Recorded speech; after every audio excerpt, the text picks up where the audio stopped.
It's a jazzy lounge. It's raining. We're chilling.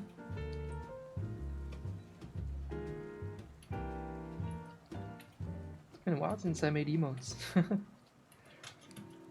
don't remember if I made any emotes last week while I was like highly drugged, recovering from surgery. Wisdom teeth.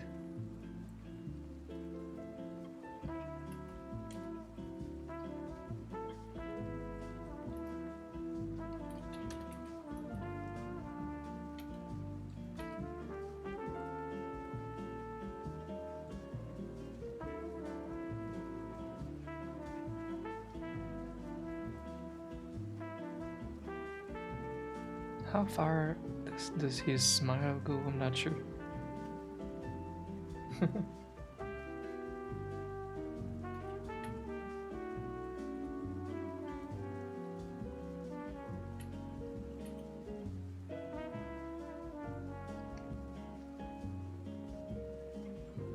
We don't want those lines to be too thick. I mean too small, especially. Because we're going to look at it from far away. Something like that might work.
I don't know what's his head shape. I think it's kind of flat on top.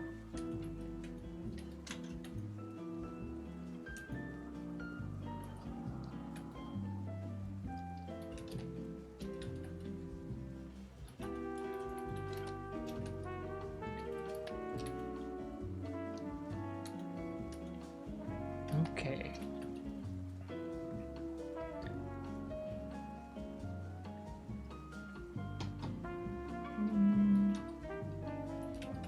So this is my first stream in at least 2 weeks. I've been through a big oral surgery of 4 wisdom teeth a little bit ago. So I've been recovering from that all of last week. And now I'm feeling much better. Of course, it takes even longer to completely heal, but I can have a normal life again this week. And it feels amazing. The worst part was the drugs. The drugs withdrawal, like the codeine they give you to deal with the pain after the surgery. I was taking that for a full week. And this is a really strong drug, the codeine. It's really bad.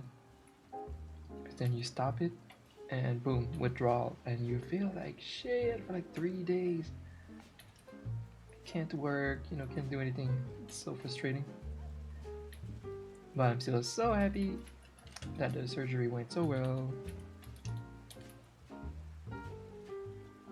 That's the best.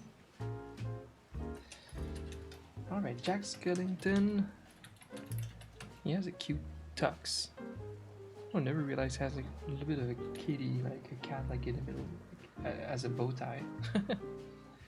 I might not be able to show this detail. We'll see. So what do we want? What can we do here?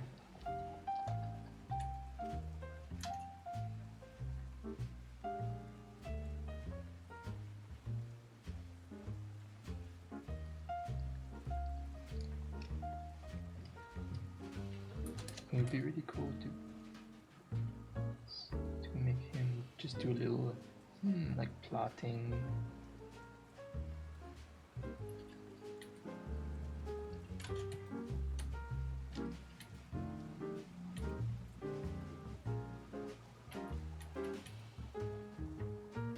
With his skeleton fingers.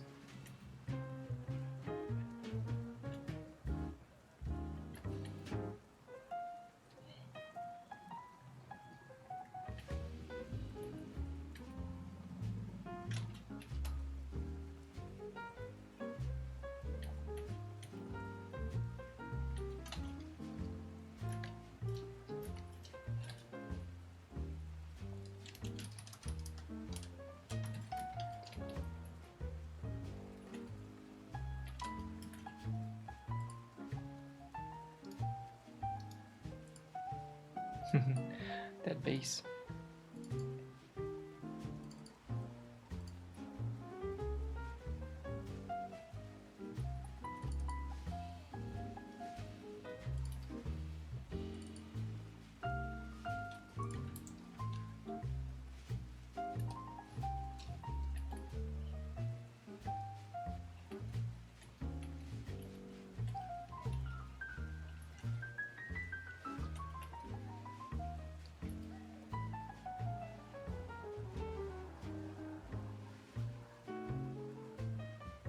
Wait, do I have a emote with Eugenia already? I should look into that.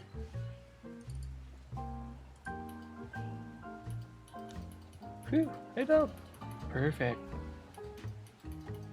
Because Eugenia is so pure, she wouldn't be like looking malicious like this. And she wanted one Jack Skellington emote. And this is the perfect candidate, I think, for the job of being mean.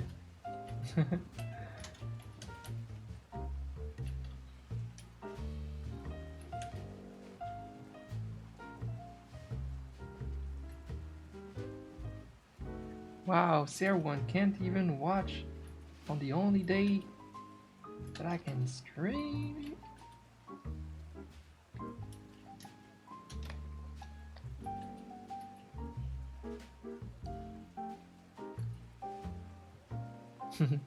Wanna become famous?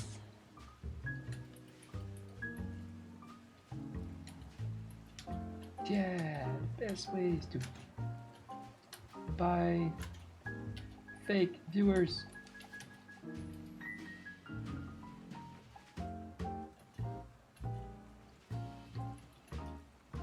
Wanna become famous? That's funny. I like that they unironically say it like that. It's not like, you want more viewers? We can give you a boost. No, it's just, you want to become famous?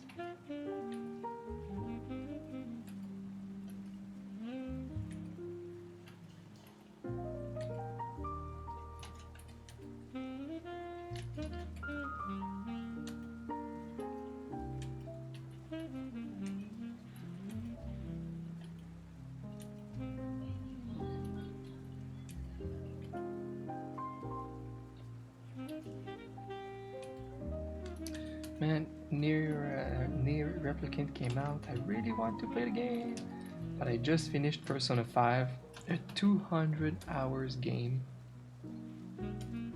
and I can't right now. I can't afford spending more time gaming for a little while.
Hmm.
Yeah, not sure what to do. He has a weird tux and structure.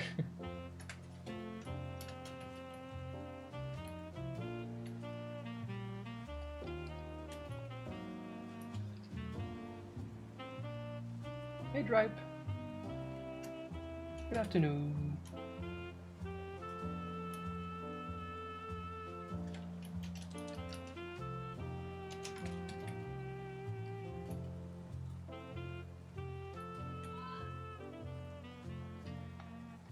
Feels so good to be back after 2 weeks of just kind of recovering, I guess, from the wisdom teeth surgery. But it's all in the past now. And this year is crazy for me, but like in a good way. I started the year and I knew I was just going to want to clear everything I ever procrastinated, everything I'm stressed about, all of my fears, just facing them this year. And it's been so good. So many things happened since January. I just finished a lawsuit that has been stressing me for years, like 4 years, and that's amazing.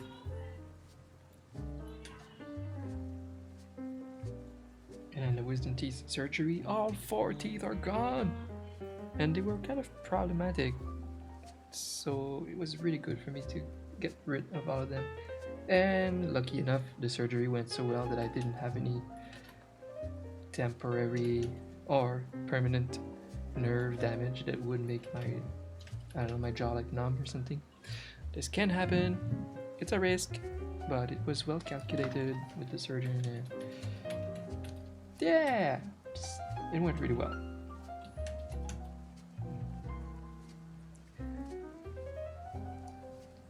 Yeah, that's what happened the past 2 weeks. I was just kind of off stream, trying to be productive, but not really succeeding. It was just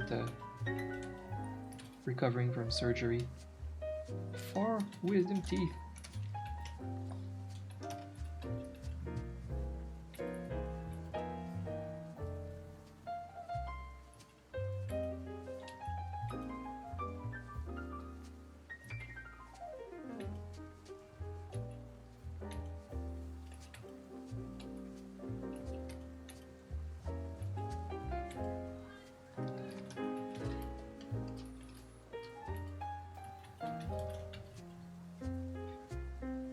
And then yeah, last week there was a lot of like withdrawal from the codeine, the drugs that they gave me after the surgery, and just I felt so awful. So I had to just spend a few days letting the toxic stuff in my body leave me. And finally, Sunday, I was feeling great. And Monday too.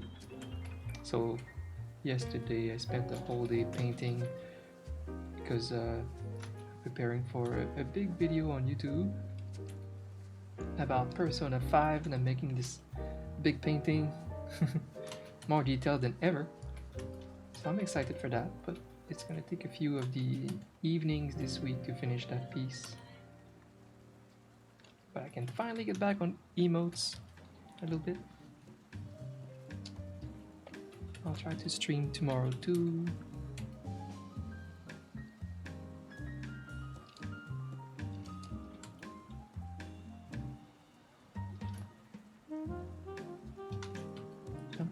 I don't know if I will have room. I might have to decide between the lines of his tux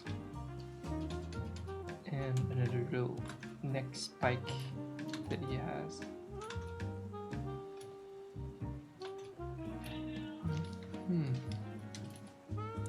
I don't think I can have the two options together.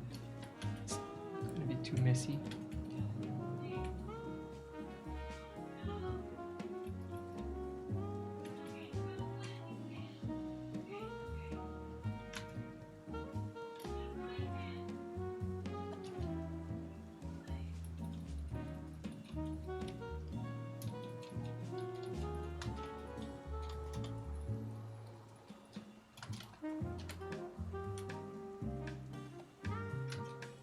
It might be more worth it to have the neck thing after all.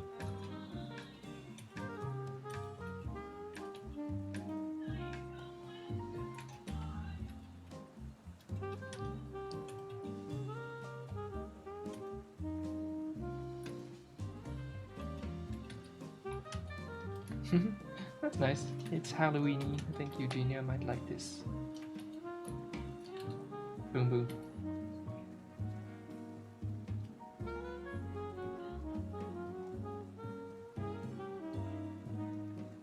So I should be able to stream my 3 days a week, like Tuesday to Thursday every week from here. I think I'm done with all the crazy things. I think I got done with everything that was stressful, everything that was procrastinating. Crystal is yelling. But everything is behind me. Now I just need to, recover, get my energy back up. But I'm feeling so much better the past couple days. And yeah, I think I might be good for the rest of the year. I'm just gonna spend my weekends making YouTube content. That's what I'm doing this year. I'll be working really hard on YouTube. I mean, I said that since the beginning of the year, but I kept getting stopped by crazy things happening. A lot of it with my health, but no, I'm very healthy and everything's great again. Hello, McMutton with the Celsius emotes. Hello, good afternoon.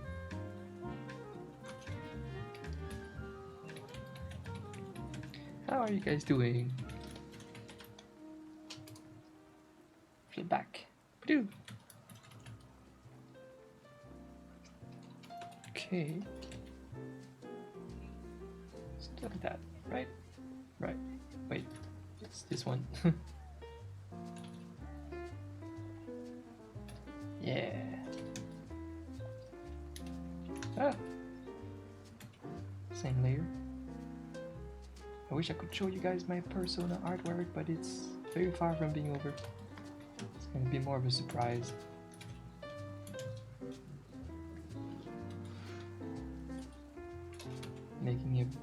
I think my next episode on YouTube, my Coffee Time Doodles episode, will be very long. I think I'll make it like an actual podcast. Normally they're like 10 to 20 minutes long, but this artwork is so detailed, so long to make, that my recording is so long. If I would do the speed painting of that much footage in 10 minutes, it would look stupid. It would look bad. So I might just stretch it and just have a longer episode.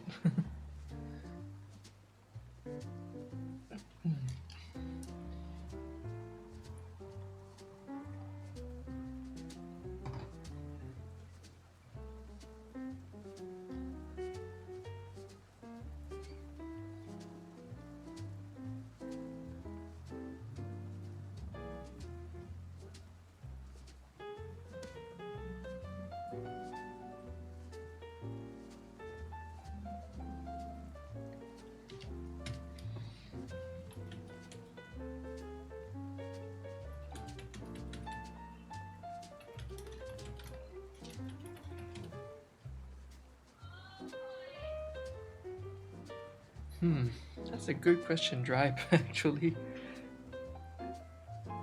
Because I was lucky enough to start a bit early in the game with emotes. But it definitely started with me entering communities pretty deep. It was at the time where I was a lot on Twitch as a getaway from the bad year.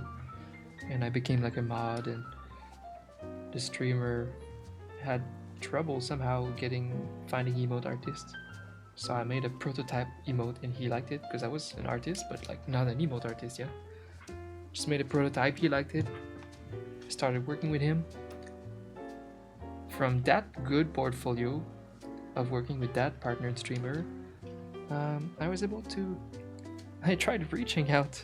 That's pretty old school. I don't know if it would work the same way today, but I tried to like reaching out, actually Twitch DMing, which Twitch DMs are not even a thing anymore. Like there used to be like a little bit of an email system on Twitch, and I was emailing like that big streamers. Hey, I made Night Blue 3's emotes. But I feel like once you work with like one or two partnered streamers, if you did a good job, the word of mouth is very powerful on Twitch.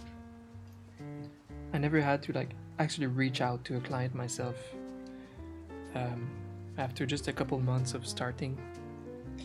But it seems like the beginning, the very first client or first few clients, I don't know. It sounds difficult today. There's a little bit more artists. Of course, there's still the same demand or even more than ever because of the affiliates and everything. But how do you put yourself out there? I always say, for sure, you need to make good emotes. Good emotes sell themselves. Be on Twitter. Twitter is the #1 business place or like networking space. #1 by far for streamers and their audience and artists. So be on Twitter, and your portfolio doesn't have to be emotes that you necessarily sold to someone. Just practice, make your own emotes. Just create mascots out of the blue, just almost pretend that you make them for people, but just make emotes, because that's the fastest way to get good at it,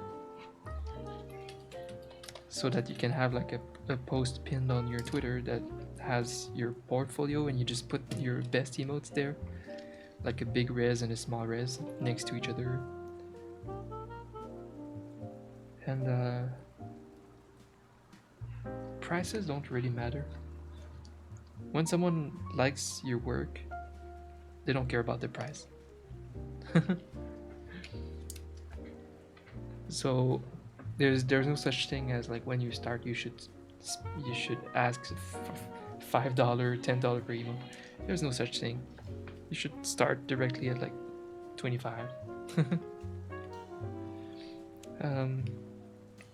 But yeah, it's all about networking, I think, to start. Hi Grim, thank you so much. From Montreal. Hey! Awesome. I lived 10 years in Montreal. I love the city, and we me and Crystal, my girlfriend, we will soon buy a house close to Montreal, because all of our friends are still living in Montreal, and I miss it dearly.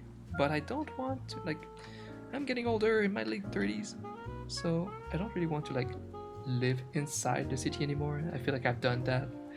Now I kind of want my chill streamer house away from everyone. So I feel like I'm gonna maybe move to the suburbs or something of Montreal, something like that. Right now I live in Ottawa, which is right next to my hometown of Gatineau. Love my hometown. It's so peaceful here. Everybody's like nice. Everybody bikes a lot. It's kind of a bike town. It's really nice here. Hey Justin! Wait, let me catch up with chat. I don't even care if I don't work a lot today, because it's my first stream in 2 weeks. A lot has happened. I just kind of want to chat. Looking great. If it's only knowledge. Who the emotes are for? Eh, for sure. This is for Eugenia Cooney. Eugenia Cooney, the YouTuber. And streamer, of course.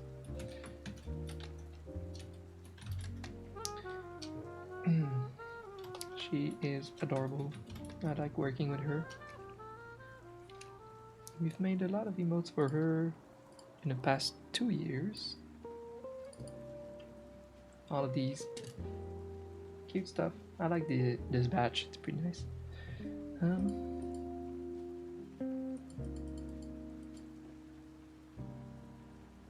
I'm doing great, Justin. Thank you so much.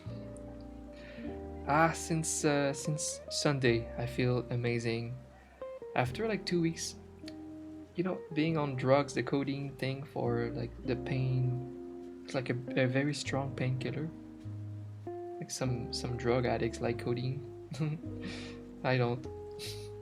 That's what my surgeon that got my 4 wisdom teeth out 2 Thursdays ago. He prescribed me this, and I was stuck with that meds plus antibiotics for like a full week, stopping my other meds. So of course, like, I was kind of a big mess. It was taking a big toll on me, all of these toxic stuff. And then so all week last week, I was like, blah, like not able to do much, you know, not able to work much. I was just trying my best to be. I'm like, well, this is a good time to reset my schedule, wake up early, and work on my diet, which I've been doing, and it's amazing. Been doing pretty good with that. Been waking up super early, making a big protein smoothie every morning. Look at me go! So right now I'm doing intermittent fasting, 2 meals a day, smoothies for breakfast, exercising every day. I better freaking lose my weight. My computer weight. But yeah, after that was a withdrawal of the drugs.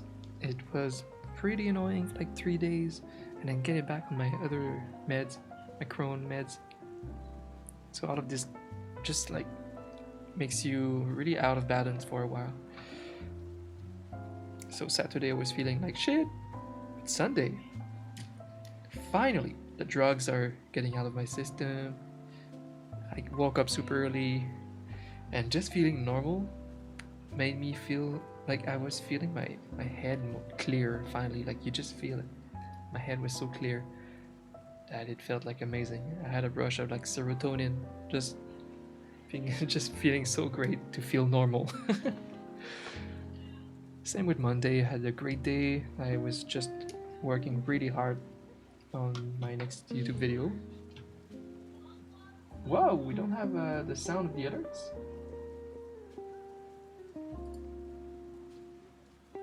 It might work now. I did something. I don't know if it worked. What if we replay it?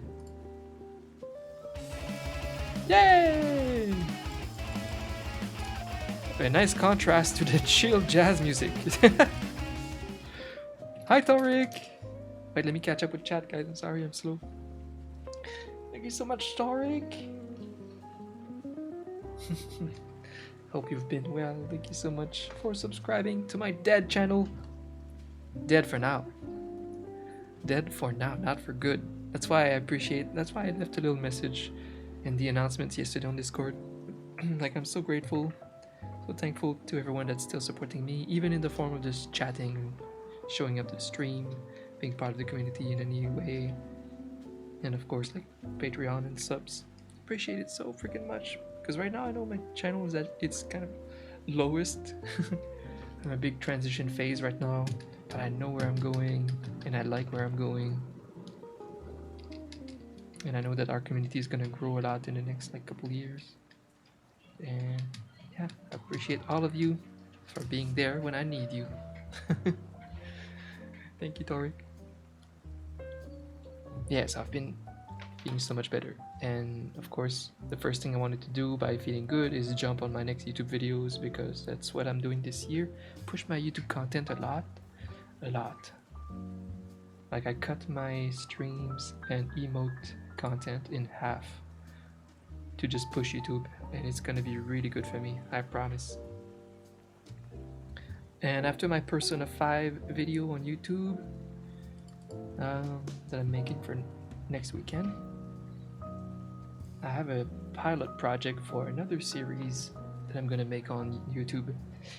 It's gonna be a lot of work at first, but it could be very good, could be very unique content that I could be proud of. So we'll see.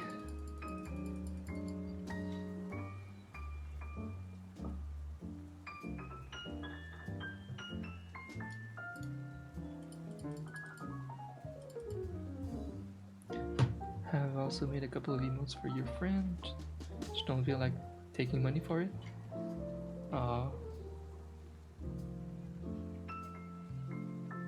I mean, I understand that some people start with a bit of like freebies for their friends. This still can be a way to build your portfolio. It's like I said, if you're just gonna be making emotes out of the blue for no one, for just your portfolio, that's not very different from just making some for your friend too.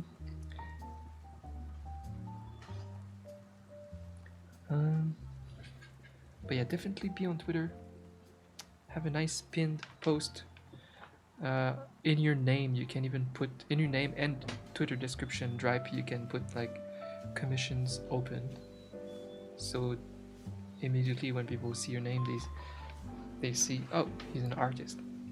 And in your description, make sure to make like to put artist, designer, whatever, emote artist, and then that is as your first post. You have a nice pinned post with your just an image of like your best emotes so far. Keep updating it as you improve. It's good if you have a website too, or at least a place where you can have your terms and fee or rates and stuff. And then and then it's connecting. Connect to a few small communities, make friends on Twitch and Twitter. Try to be involved in the artist community, and like you need to like follow other emote artists and a lot of streamers, and just try to get yourself out there a little bit. Twitter is literally the number one and only platform to connect to network other than Twitch. So that's where I would start.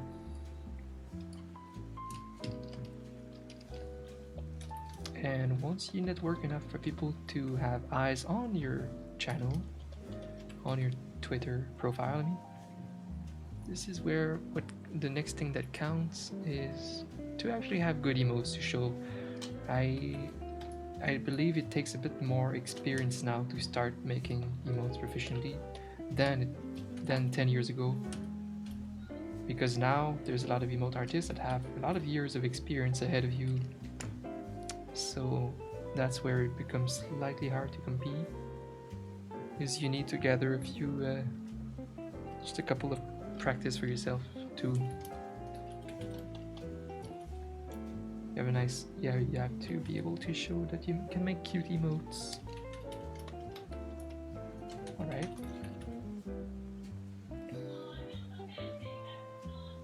The house is gonna be great.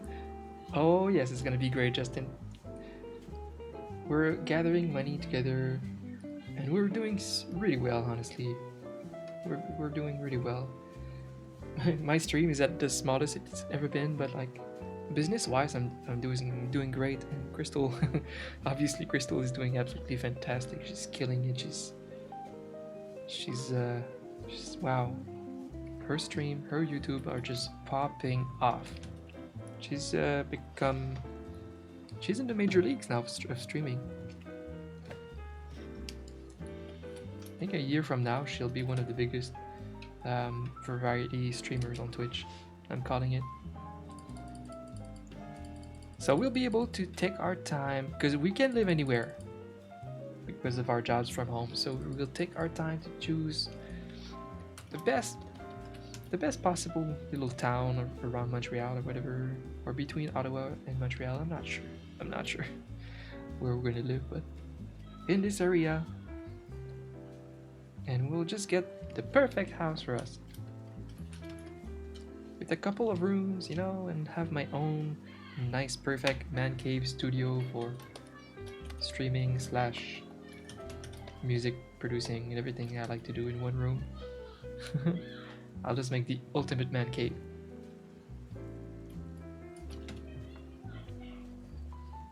Been admiring your emotes. What? Yes, exactly, from Montreal. Well, I would still say from Montreal. Currently I live in Ottawa, but I feel like you know, definitely from Quebec, and definitely have spent a lot of years in Montreal, and I'm definitely proud of Montreal, so it's still kind of a part of me. Um, my commissions are sadly not open right now. Grim. We never know. We never know when it may open up again.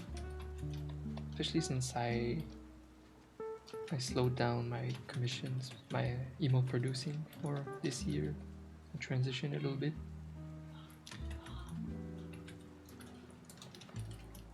And I always have these old-timer clients of mine that just come back with more work on a rotation.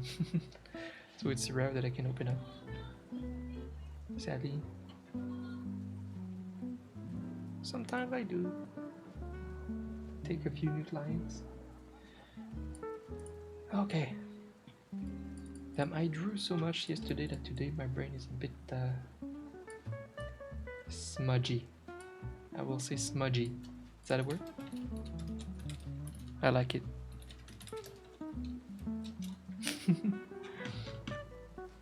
Having blurred or smeared marks on the surface. Exactly, that's my brain today. Smudgy.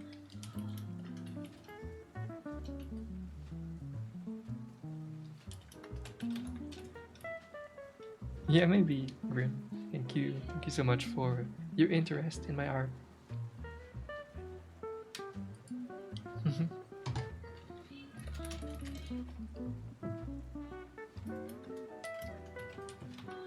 Okay. I kind of like this Jack Skellington sketch so far. Next.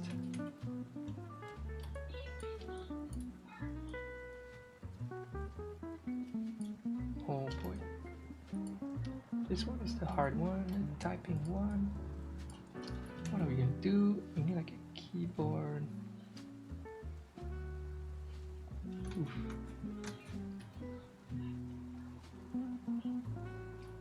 What's gonna be the angle for that? Whoa! Thank you so much for supporting the channel, supporting me. That's awesome. I appreciate you a lot. Thank you, Grim. Feel free to join our Discord. We're very active. A lot of like the oldies, the vets of the community are all still on Discord. It's a very nice community. Very, very nice.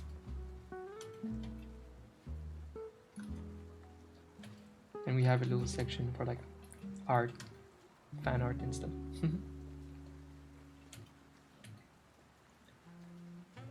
So I'm gonna have a keyboard here. A little bit of dimension or something. Whoa! Holy shit! You guys are supporting me. I am back. Is there one? I am so back. Oh my god, can I put some metal again? But then I would have to like delete my VOD if I put some good bands. That's what sucks. Not that I care about my VOD, I guess. I don't know. Who cares about VODs? That's the thing with Twitch. Your VODs, no matter what, they will disappear in 2 months. And that's why YouTube is the place I want to put like a lot of heart in my content. Because it stays there forever. It's literally like you becoming a director, a producer, and just making cool content that lasts forever. I like that formula.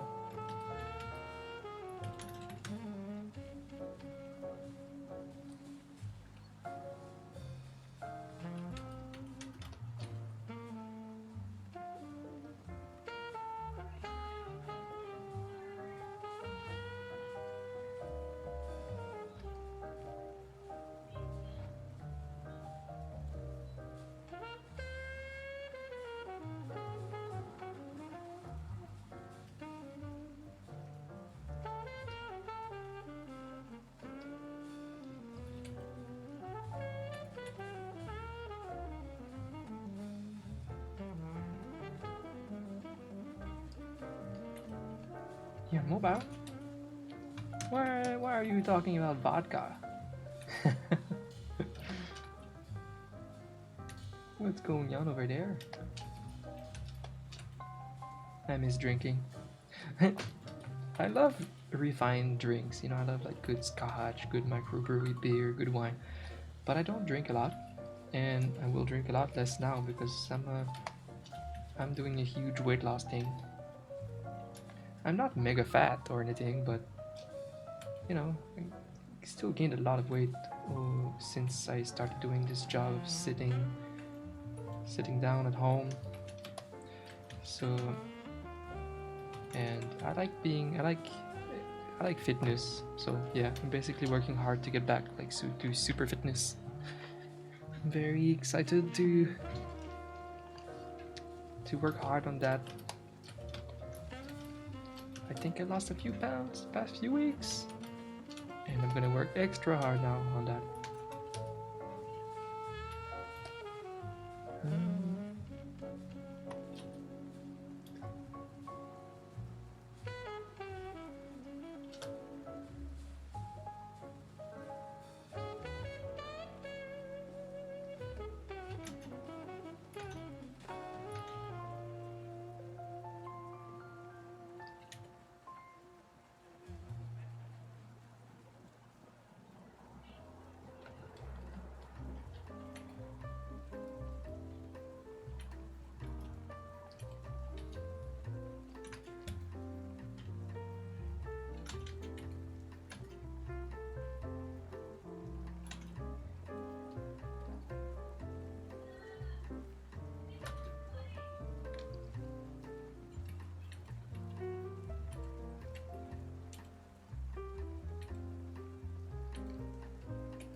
Forgot how I draw her.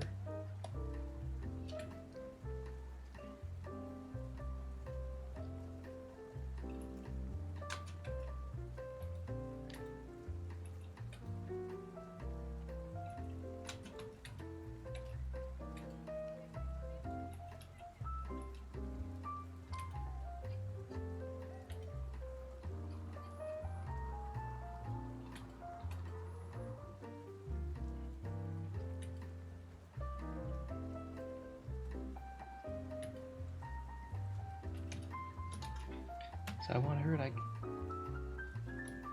super concentrated, almost angrily typing. in a way that's gonna read.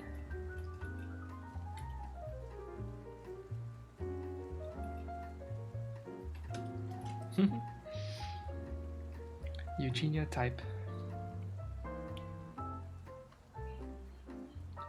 Thanks, Twitch. Yeah, I realized that a lot of people watch Twitch from mobile. I used to clown on like, who watches Twitch on mobile? And then people in the chat were like, me. Oh, well. Oh, Sarwan, I just knew I didn't realize you sub tier 2. Thank you so much. You've been like hyper supportive. Thank you so much, Sarwan, for joining the community this last month, for being super supportive. Appreciate you a ton. Tier 2. Wow. I'm still working on my Patreon rewards. I suck. I mean, I'm just working on so many things, and of course I've been like disabled lately. Haven't been able to actually do the things, but I do have ideas for Patreons to add over time. It's something that I will invest a lot of energy and time on later this year, the Patreon, because this is going to be another way to support my YouTube content, a little bit of everything that I do. My tummy, I'm so hungry. Oh my god. That's what happens when you eat only 2 meals a day and one is a smoothie. Come on, a smoothie. And it's like a healthy smoothie too, so it's just kind of okay. Here are the ingredients: 1 cup of unsweetened almond milk, so that's basically water. 1 cup of a frozen berry of your choice, like strawberry for example, so 1 cup of strawberry frozen. 1 tablespoon of almond butter, so that's kind of like, I like that, I actually like almond butter. It's kind of peanut butter but different, made of almonds, and it's pretty good, pretty tasty and healthy. So 1 cup of that for like, I assume that for the protein. And what else? Oh yeah, like 1 cup of kale. So yeah, it's that type, you know, that type of mega super healthy superfood smoothie. Some kale. Is there something else than these sad ingredients? Oh yeah, like half a banana for the sugar. And I do add a little bit of actual protein powder. Otherwise I would not last as long as I do. Because I try to make this an actual meal, not just a side. An actual meal replacement. And I make it last until dinner. I'm a madman. When I decide to lose weight, I lose weight.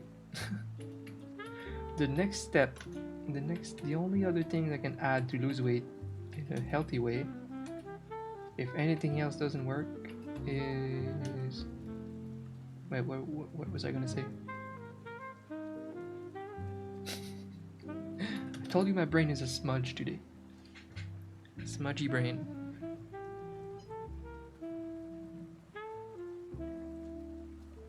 Because I've been doing like intermittent fasting, it was not even enough. Eating 2 meals a day was not enough to lose weight.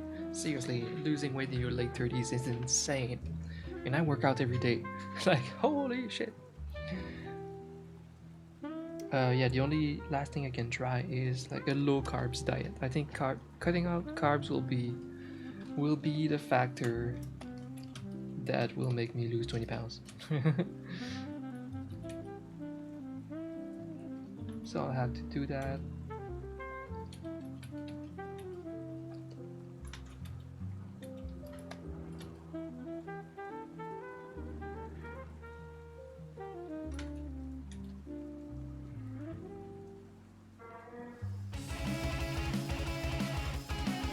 What?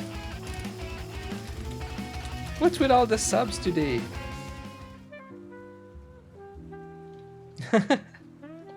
I did not expect that. Thank you so much, Drive. Thanks for supporting me. I appreciate it very much. And now you can chat with us in the subscriber section on Discord.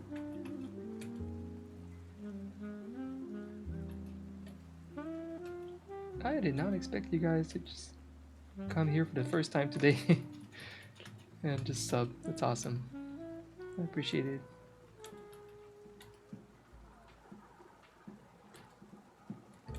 Yay! I feel like I'm back, you know? It feels amazing. Not just on Twitch, just in the productive lifestyle again. And that's awesome. I need that. Like, I'm a creative bomb that hasn't exploded yet. And all I need is actual physical energy to do it. And then, you know, a lot of things happened this year. Like, I had the wrong diagnosis for an illness in January. I was going to the hospital. I did a lot of changing doctors and shit. That has been solved. It was a lawsuit that I've been fighting for like 3-4 years. It's being signed and ending right now. Then the wisdom teeth surgery, and I think there's more that I'm forgetting. Like, this year is just insane for me. But I'm so ready to put out the content, to grow my YouTube channel, and build this whole thing. Very excited. So the rest of the year I'll just be working really hard. And it's still streaming, of course. I'll never leave my stream.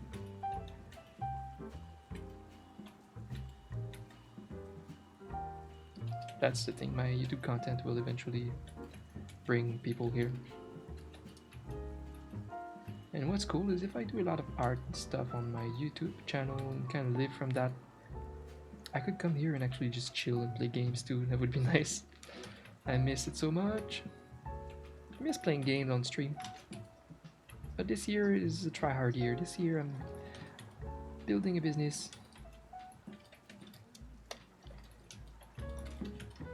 This looks good actually. Like, for the typing emote, I think this will do the trick.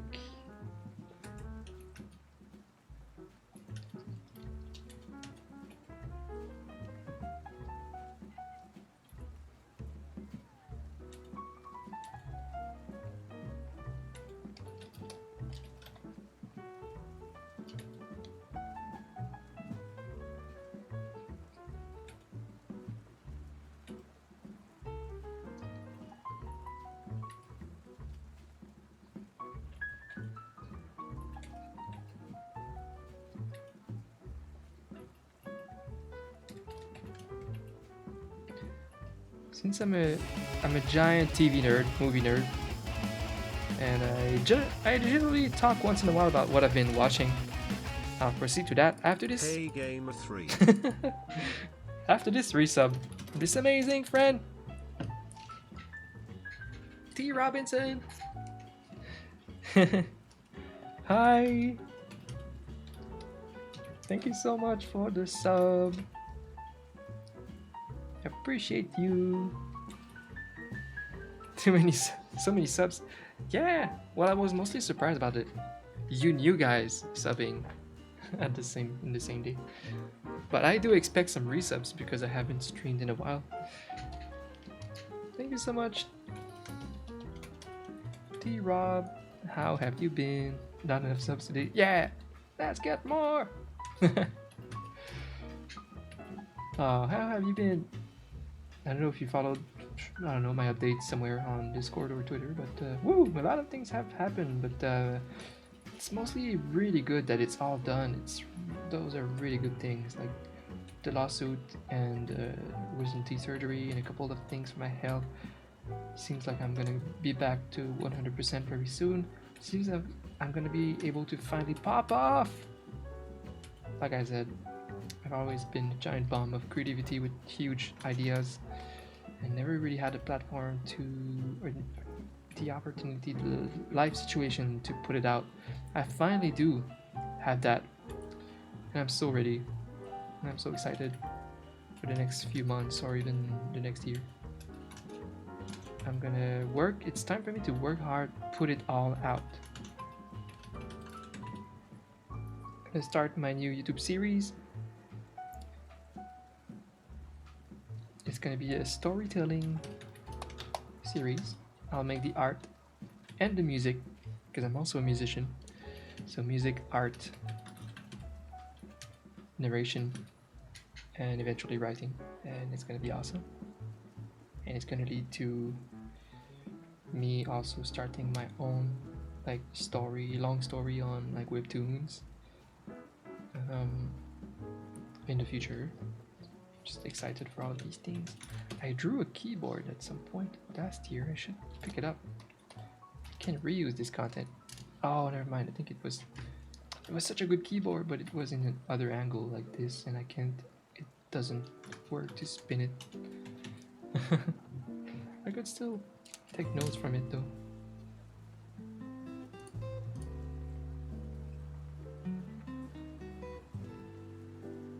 You're great, just got back from the store. Yes, I'm doing so much better. I was on painkillers from my wisdom teeth surgery last week with a lot of drugs withdrawal. It was really bad, but I feel so good since 2 days. Well, 3 days now, including today. Feel really, really good. I'm back. And I'm waking up early and I'm eating mega healthy because I'm trying to lose some weight.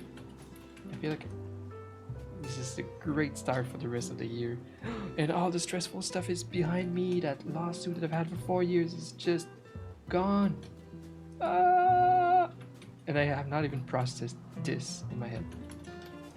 That the things that I woke up to be stressed about at night or in the morning are gone. All of them. It's gonna change it. That's gonna change everything for me, I think. That is so amazing, yes. Yeah, the lawsuit thing, it's like we settled. So we're in the process of finishing. Thank you so much.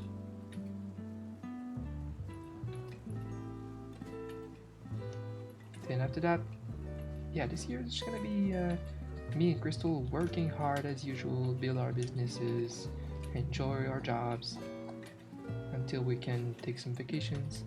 We're going to Florida in late fall to see her grandmother.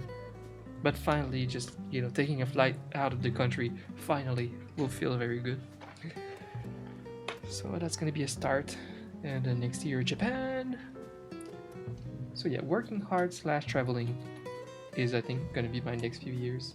Build my YouTube channel a lot until I can live solely from YouTube and Etsy, and then come back to Twitch and kind of just hang out with the community and play games. Yeah. That's kind of the goal. Yeah, we will. You know what? I have no doubt. Crystal is already popping off, like insane.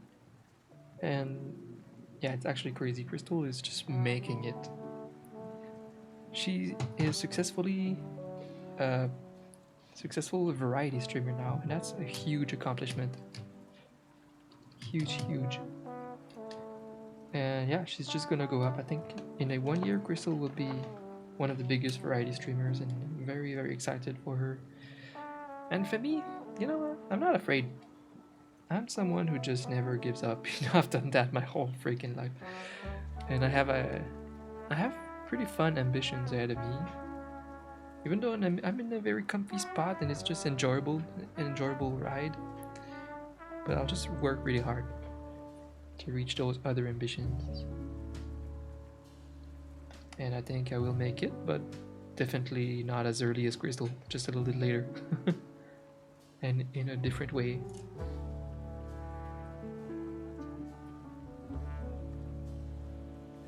I'll pop off in the way of creating big things, like my own stories and everything.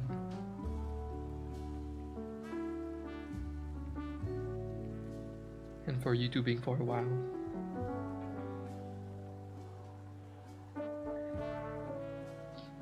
Oh my god, finally got your student loans paid off. That's insane. And that's saying a lot because you're American. Student loans in America are scaring me so much. It's so ridiculous. Crystal also has like a huge debt. But she's lucky, you know. Crystal is like probably in the 0.1% of people that studied in dance and theater that will actually be able to pay off her debt, like in just a few years or very soon. Like imagine coming out of like dance and theater and owing 68,000 USD to the bank with the interest. Absolutely insane. I cannot believe that the government is allowing this. It infuriates me a lot.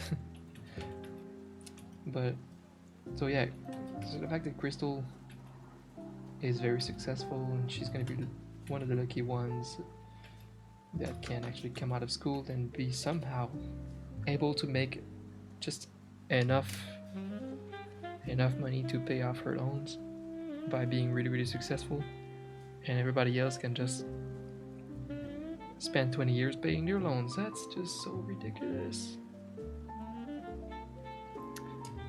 This will change. It can't stay like that. It's just absolutely crazy. Back in my days, kids were not lazy. Yeah. Well, school was like a million times cheaper and your houses were free. Fuck you.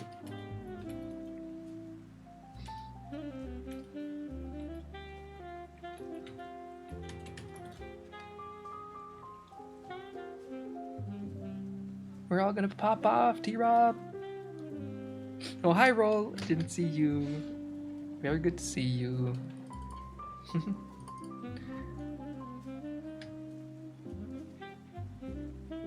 All the bad vibes being replaced with good vibes. Yeah! It's gonna be so exciting. It's gonna be such an exciting time from here.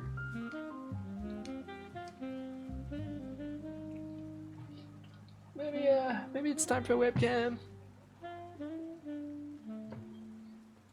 have my D&D t-shirt. Some dice and classes.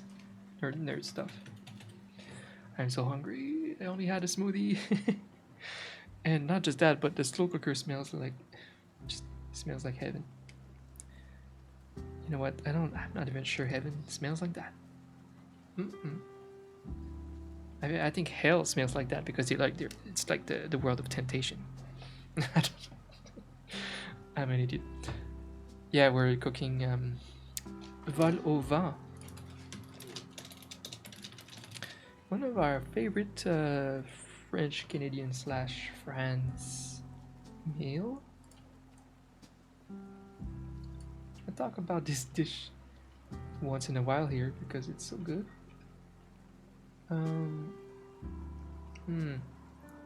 The thing is, it's kind of like this. It's a little pastry thing that you bake. Pastry. I don't know how to say that. It's not like sweet. A flavory, savory kind of pastry, fluffy thing, and you drop this sauce on it. But you put a lot more. Ours is a lot creamier in my family, so you just drench that whole thing with a nice like creamy sauce with some pieces of chicken and carrots and everything, and it's really good. I like sauces. So we have a whole batch of that sauce. And none of these images really give it justice. It would slightly look more like this, but even better. And a lot more sauce. Dunk it on it. Dunk it. It's just so good. And then the little like dry crustiness mixed with the sauce. That's a great meal. That is kind of unique to my culture. Got some spaghetti to make. I've been eating only soups and noodles for the past 2 weeks. I'm so done.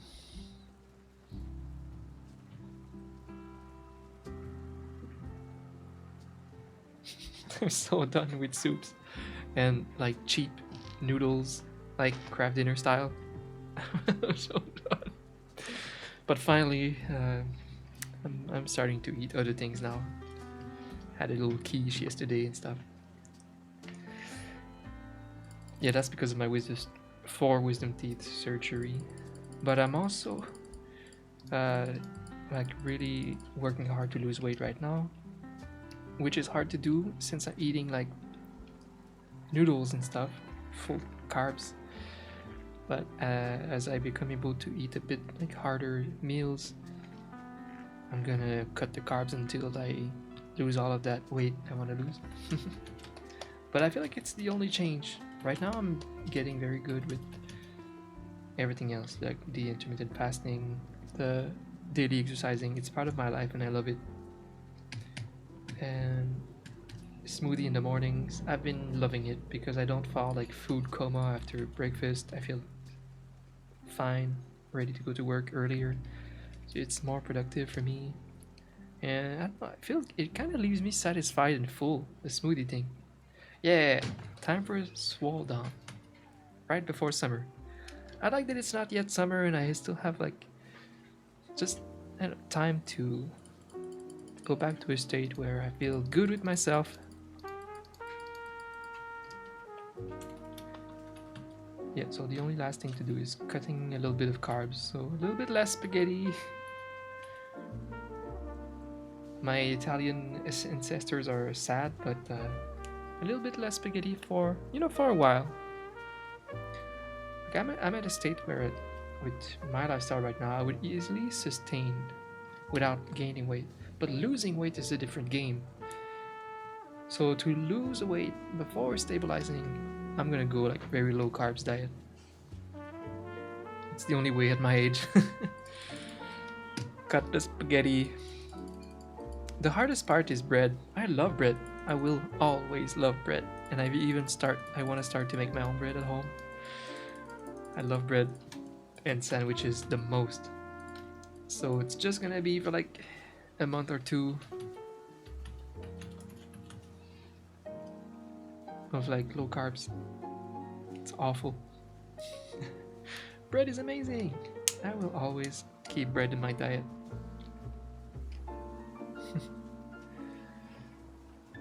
Yeah, bread is the best. And even like sandwiches from every culture are the best. Burritos, shawarmas, which we have a lot of here because we have a lot of Middle Eastern restaurants in Ottawa. Shawarma is beautiful.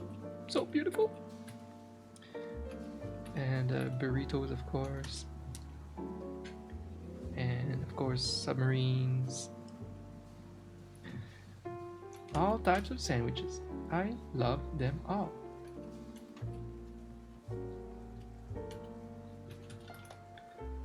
I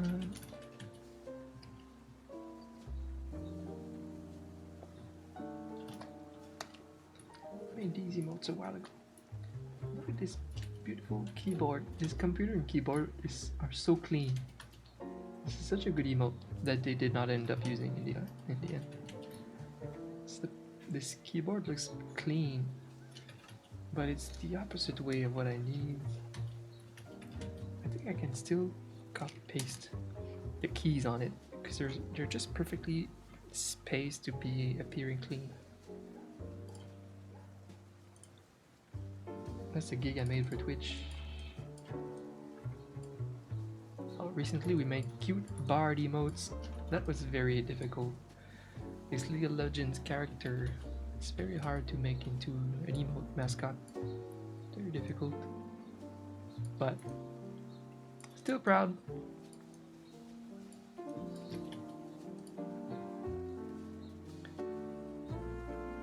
Gonna roll up to TwitchCon in the private jet with the sunglasses and just going from place to place in a very like serious superstar manner. When you're trying to hide and with your giant sunglasses, you're hiding and walking fast, going to your hotel or something. Yes, that will be us. Paparazzis everywhere.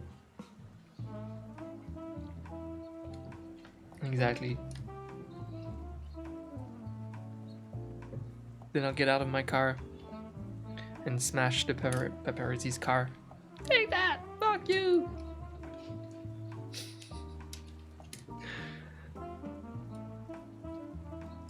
We love Brittany. Is Brittany coming back yet? There was some updates lately on her thing. Seems like her dad is finally ready to leave the thing. Conservatorship. What a story. Favorite emote you made? I don't have a favorite emote. They're all my babies. Do you know? I can tell which ones are the most popular ones. And they are probably my creations for Baru. Who is a client I do not work with or associate with anymore. But hey, I did that. I did that! Everyone has a favorite kid? No, they don't. If they do, they're bad parents.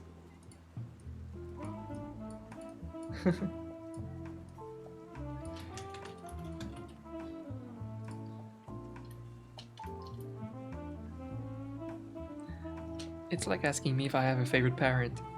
You know, they both are amazing parents that treat me well. So I would never want to choose something like that. And I'm sure it's similar to, you know, choosing your favorite child. Nah.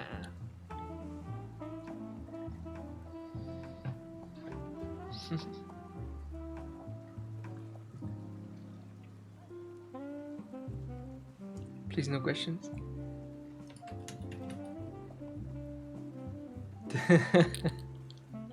Making emotes for Beyonce. For Beyonce. I just had this mental image of Beyonce's stream on Twitch and Britney's stream on Twitch. It's really odd when you see the crossover of internet content creators and mainstream stars. It started a bit with like Drake, I think last year, playing with Ninja, or 2 years ago. Drake, and then deadmau5 became kind of a full-time streamer. And this year it was Snoop Dogg, and he had that epic moment of raging, being like "fuck" while playing like a soccer game. He had this video going viral. Snoop Dogg on Twitch. Isn't it funny? But it makes sense because a lot of these stars are just people, and people are gamers these days, and these, you know, what do stars do when they go back home? They probably watch some TV series, they watch Breaking Bad, and they play Stardew Valley. I don't know. What do they do if they don't do that? Just, you know, it's just weird. It's weird. The mainstream star world is so strange. It's like they live in a different world, and I'm pretty sure their agents are always making sure that by default they don't go on Twitter. You know that they all don't tweet, or very rarely, except for like promoting something like their new shampoo. Isn't it odd? Only mainstream actors and personalities and singers have no social media presence. It's like, I think it's their management teams, they tell them to keep your high standings, standards, whatever. You need to just never exist outside of your performances, something like that.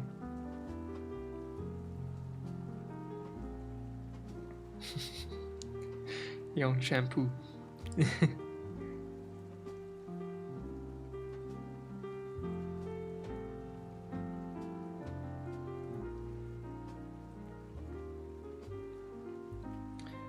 So yeah, it's weird. Wondering what these stars are doing in the evening and why they are so disconnected from like online content creation and social medias. It's really weird. They live in their own little weird world. It's not appealing, honestly. It's appealing to have everybody in the whole world know you if you're Mel Gibson. Why did I say Mel Gibson? But I feel like their lives are less and less appealing. The more I understand and know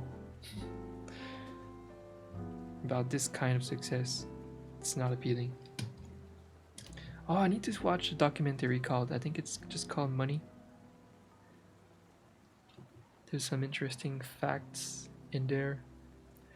Like there's a certain amount they research and there's a certain amount of money that you need. It's like money will give you help you lead to happiness up to a certain amount of money. It's the amount that makes you comfortable, removes a lot of stress in your life, and allows you to take control of your life, because under a certain amount of money you have no control, and I've been there. So when you're that low with money, yes, money would change your life for the absolute better, and it does. But then you reach a point, a certain amount of money per year, I don't know what it is, they show it in a movie, maybe it's like 50,000, I don't know. But imagine, like, let's say 60,000 and up. After 60,000 up to 3 billion, there's like no change in happiness. You do not get happier by becoming a multimillionaire celebrity. With money, when you speak about money, like it doesn't, billionaires are not happier than other people. So that's a thought to have. You know, you don't need to go there. They all have their struggles. Oh, who's that actor last week that was super like attacked on social media because he changed his appearance? He had a Zac Efron last week. Oh my gosh. He had like a, you know, everybody knows him as that little heartthrob. He is one of the cutest of his generation of actors. You know, the most people universally think that he's very pretty. But he had a major surgery of change of face, and he's like a different person now. And it's so weird. I always find it a bit disturbing. But it's not just that. It's like, you have to imagine, this guy was like the prettiest guy his age in Hollywood, but he had to be insecure enough to go through that change of face. Can you imagine? The whole world tells you you're the prettiest thing alive, and you're still insecure enough because of these weird social standards that you grew up with. You're so unhappy with your face, even when you're the prettiest face in the world, that you change your face completely. Whoa. That says a lot about the fact that being a celebrity doesn't make you happier, self-fulfilled, loving yourself more. So poor Zac Efron was probably not happy with himself. Hi Zartab! What is this? Art? To me pog, to me love, looks amazing, stay amazing, and you all deserve the best. Be yes, well, friends. It's art with some porno music in the background. We're having some chill vibes, drinking some coffee. We're back! We're back! The drugs are out of my system, and I feel great. Zartab, how are you? Looks amazing, thank you. It's exactly what it is. Coffee house, the jazz. With some rain in the background that we somehow don't hear too much in this video. I like these videos where they put some rain sounds and ambiences. Been enjoying that. I have not been drawing much today, and I don't care, because it's today. I'm just being back. That's my content today, being back. drawing a little bit. I honestly have I have no pressure on my work this year, but my salary this year will be cut in half. It's because of my transition to like making YouTube content, and like I have to sacrifice a lot of my emotes work, which usually take all of my time. So it's voluntary that I have so much fewer work this year. It feels nice. It's nice that I can afford doing that little move. Still making emotes, but I like that I always have like just 20 emotes max in my queue right now. Super chill. Super chill. The clients are like not in a hurry. It's a really good place to be with my work. Every year I come to a place where I'm super stressed with like 3 months worth of queue time. This year I'm like chilling. The work is just peaceful. I like it a lot. So even if I'm not putting out too much today, it's fine. I'm not like gonna be super behind. I'll be streaming tomorrow too, getting more emotes done. But I need to go do something quickly before I forget. Twitch emotes. Twitch.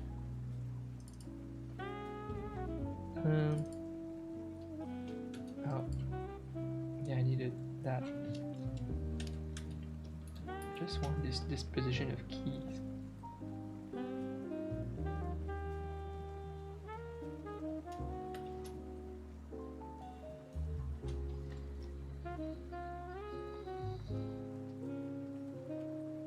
Wait, I feel like I missed something earlier.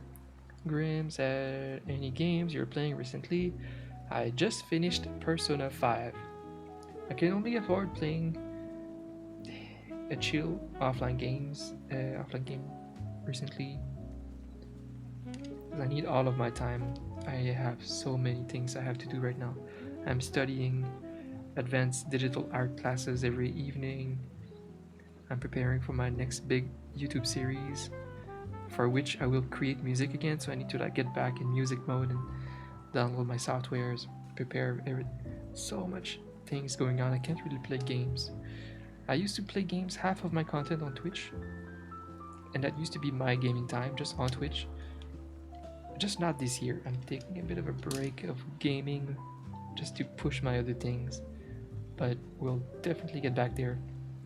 And definitely play Resident Evil 8 on Twitch this year and Elden Ring in December. Big fan of the Dark Souls series. So at least these 2 games. I wish I would do more, but not yet. But yeah, I did finish Persona 5 offline. It was great, and I'm making a whole episode of Coffee Time Doodles about it on YouTube. And I'm making big painting out of it, super detailed. This game took me 200 hours. Or very close to 200 hours. And that's like... That's me not fooling around in the game. That's just the game. 200 hours. It's so long. That's Persona 5 Royal Edition. It's just slightly more content than original. My next game will probably be near Replicant, the first Nier remake. It just came out. I would love to play it right now on Twitch, but it's not what's gonna happen. Just for now.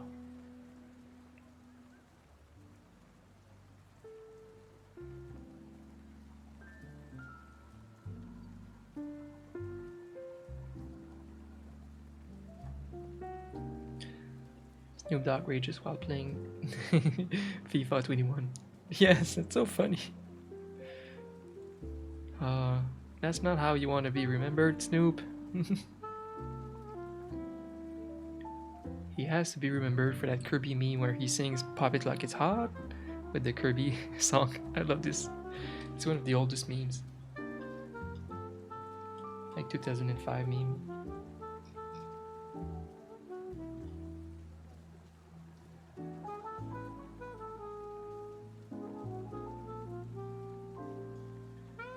What is Doom 21? 2021? I feel like 2021 will be great for me the rest of this year. I got rid of all. I fought so hard to get all of the bad stuff behind me. I have played Demon Souls. I did stream it earlier this year when it came out with PS5. I played it. I streamed it. It's somewhere in my saved VODs. Without sound though. That's so stupid. Twitch gave me a shitty feature that cut the sound of my VODs in January, and because of that, it screwed up all of my content offline. Ugh. My whole series are not watchable anymore, except when live. Live, I had the sound. But I had a great time with Demon Souls. It was so good. I loved it. Loved it so much.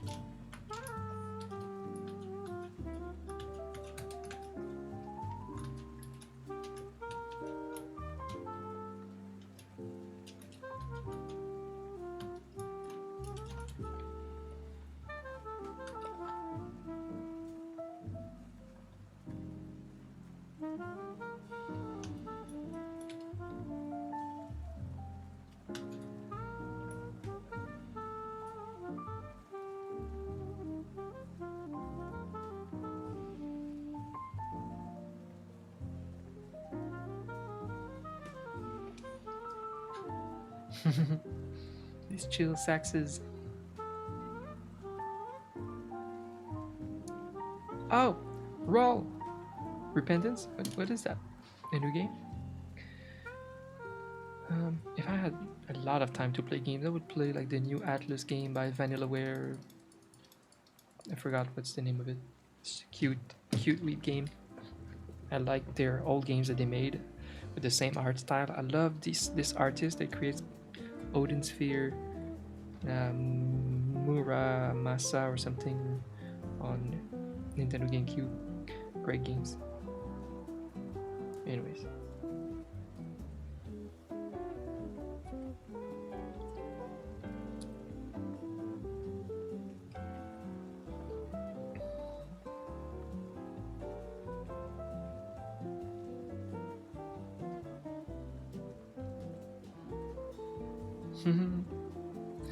Yeah, I remember the year where I lived with one of my best friends in an apartment, and he had the GameCube, I had the PS, I don't know, 2 I suppose. It was fun.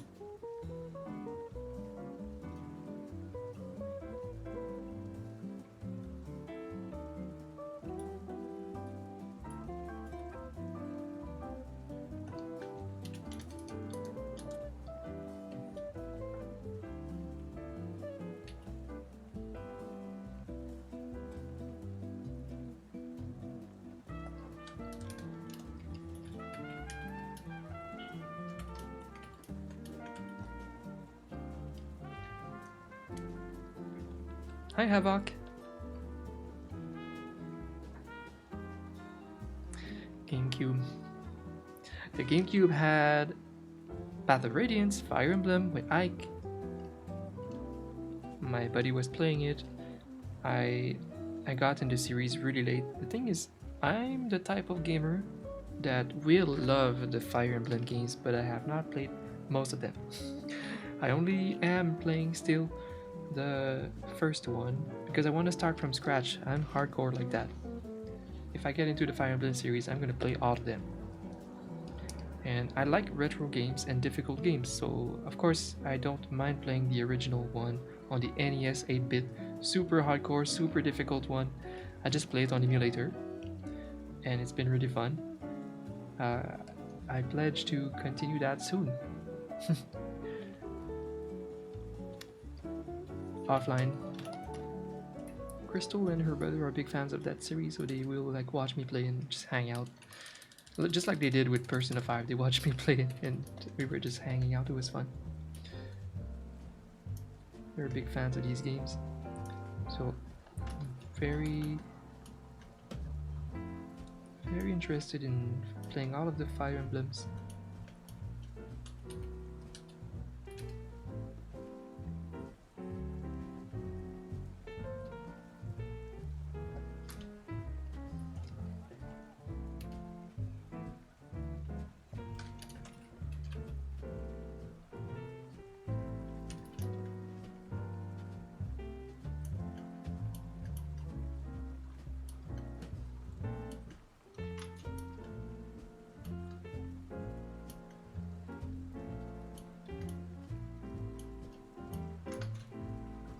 I want to show you guys my Persona 5 artwork in progress, but it's kind of a surprise. It's my biggest, most complicated artwork so far. It will take me all week to make. That's why I think I will make my YouTube episode a bit longer this time, to have a nice long time lapse and talk about Persona.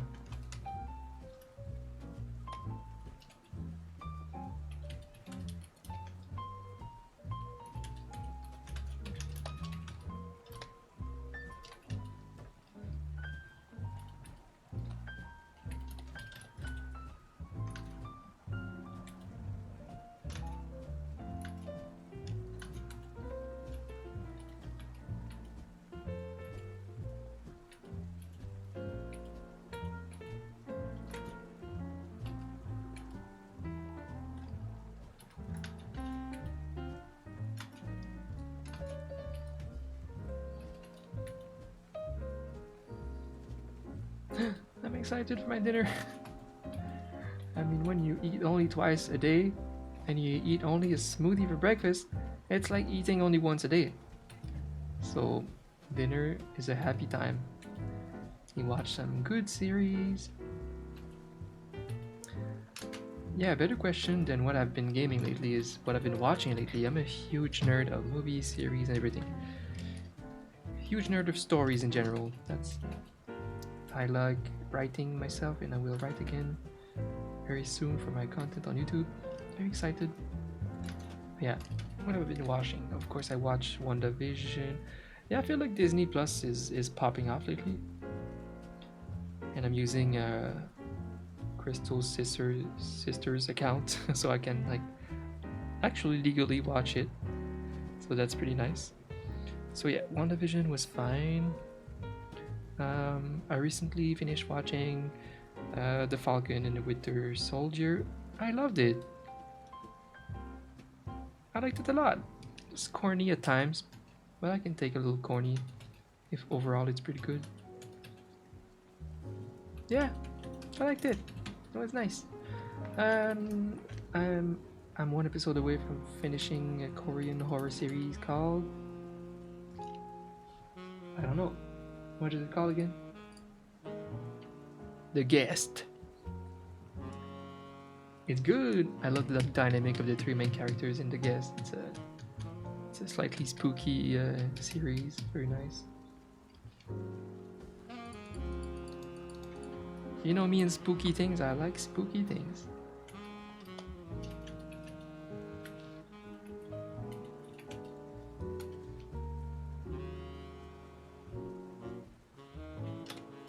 And we don't have a lot of spooky content coming out this year, sadly. Oh boy. That's why I'm gonna make my own spooky content soon on YouTube. For real. I have a vision. There's so many people like me that love horror and spooky stories, and there's not enough content for it. It's my time to shine. It's my time to shine. I will write good spooky stories in the future too. Well, I mean, like, two things I want to do is my storytelling series on YouTube. For now, I will use like creepypasta stories, like just famous kind of good stories. I would do narration, music, and art, like a nice, kind of like a nice show. But eventually, I would use also my own stories, probably. Might write a few shorts, but I see myself having this ultimate project of just actually writing like a manga worth of, just a big story, like a nice full story, and start there. I did it in the past, but I want to do it in the form of like more illustrated style, like the manhwas on webtoons. Yeah, I don't think it would be pure horror, but dark fantasy / horror, a series a little bit like Strangers from Hell that I really liked from Korea. That's a good vibe, a bit based on reality, but with some those are my favorite stories. The ones that are based on reality, very realistic, but has a little edge of supernatural attached to it. Those are the best. Like Split is one of those examples. Like very believable. They start with very real, crazy scientific facts, but they just push it a little too far, a little further than realism. Boop. And this is, and it becomes just a little fantasy, a little dab of fantasy. I love it. With a little dab of horror, of course. I wouldn't be myself if I wouldn't write a little bit of horror. So that's my future. I will be probably living from constant YouTubing, a little bit of Twitch, my Etsy store, and my Patreon. And I'll be probably working on like a long series on webtoons. Kind of a full series. Boop. While maintaining my storytelling stuff on YouTube. Well, that's the plan. That's the plan. We'll see if it works on YouTube, if people are there for that. Because this content will be a lot of work. You know, this is my next video idea after Persona 5. I'll be taking a popular scary story, narrate it, like the ambience, the music, because that's something I really can't do. I've made music my whole life before that, so I can't do that. It's gonna be fun. Buy some strings for my guitars, my piano's there, I'm all ready. But also the art part will be very difficult, because I'm thinking of using maybe like a polished style of like manga, black and white, which makes really good horror.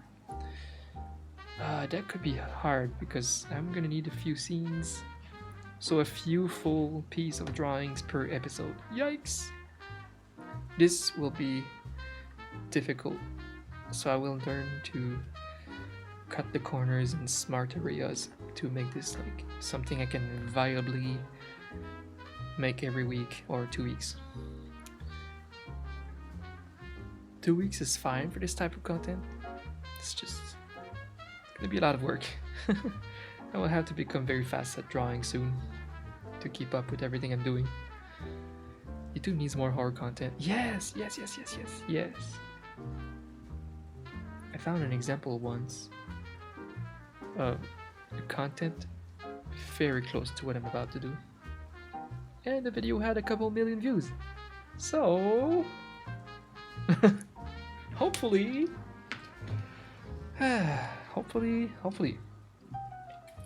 The thing is, it's hard on YouTube because even if you have a really good video, you might have to do 100 of those same good videos before the algorithm finds you, before YouTube knows what you're about and pushes your content to the right people, and it decides to push it at all. So it can be demoralizing, or even like a false I don't know, false data, really. Like, you don't know if your content is good enough, you don't know if people would like it, if they would actually see it. So it could be a stressful thing if I make this video and there's like as many viewers as on my other videos, which is like not a lot. Then I'm like, is this gonna be worth all the work? But that would mean that the video didn't get a chance, that YouTube did not push it at all. I kind of need a video that would pull random people in searches without the help of the algorithm, which would convince the algorithm to push me. Anyways, it's super complicated, the algorithm, the way it works on YouTube, but it's way better than making Twitch content. By far. Twitch right now is like not worth it. Twitch is in a really weird place right now for small creators. You can't grow from only Twitch. It's impossible. If you're not already successful somewhere else, you can't grow from Twitch. So it's like a really weird place to be. Right now, I would absolutely benefit from never streaming and only doing YouTube content until it works. I would benefit from that. But I don't want to leave my stream, and I don't want to leave emote work for like a year and just kind of. No, I need to stay in the game to feel safe, have a backup with my emotes. I've been making emotes for 6 years. I'm not just gonna drop this and just. Nah, I'll keep that for a while. Even maybe long term, but limited. Something like that. But yeah, that's why at least, I'm doing this and streaming 3 days a week. I think it's fine. I'm happy with that. Man, it smells good. I'm so hungry. What about that sketch? It's kind of good already. I know I will polish it and make it better tomorrow, but that's the gist of it. I think I just wish he was kind of leaning from a different angle on the keyboard.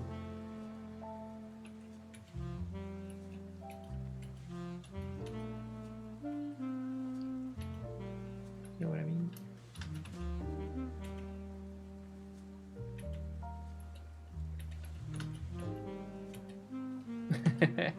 Yes.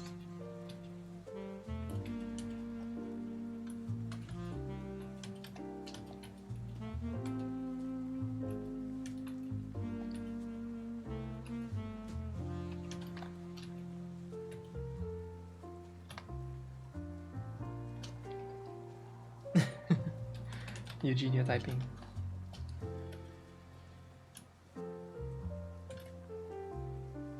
It's just gonna be cute.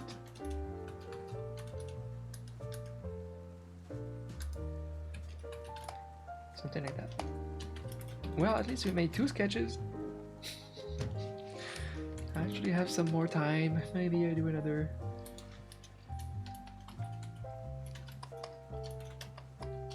Oh, another thing about me lately is I cut my thumb this morning. I won't show you the cut, but I had a plaster earlier, but it's stabilized for now, so I can actually type at least because the cut is on my side here, so it's not like the spacebar. It's my spacebar thumb, so I was afraid of not being able to stream today. It's my big comeback stream, and I cut my thumb, my spacebar thumb. No, so but no, I'm actually okay. It's with my I very rarely cut myself, but this new chef knife that I bought, this very expensive German chef knife that I bought, is so freaking sharp. And I guess since it's different from my other big knife that I'm used to, maybe that's what's making me be able to cut myself. Just the different handle, different weight, different shape. You're so used to another knife, then I think that's what happened. I mispositioned myself or something. So, small cut. I love that I did exactly the right thing, like textbook without thinking about it. Cold water, and then tissue, apply pressure, put plaster, boom. And then 1 hour after, the wound was like sealed shut already, ready for me to work. Like a pro, like a pro. My mom was a nurse. So I got all of the basics.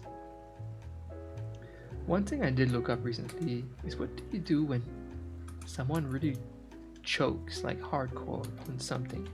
I always wondered because sometimes like, I saw my little niece, baby niece, choke pretty hard, and I was like, is she gonna be okay?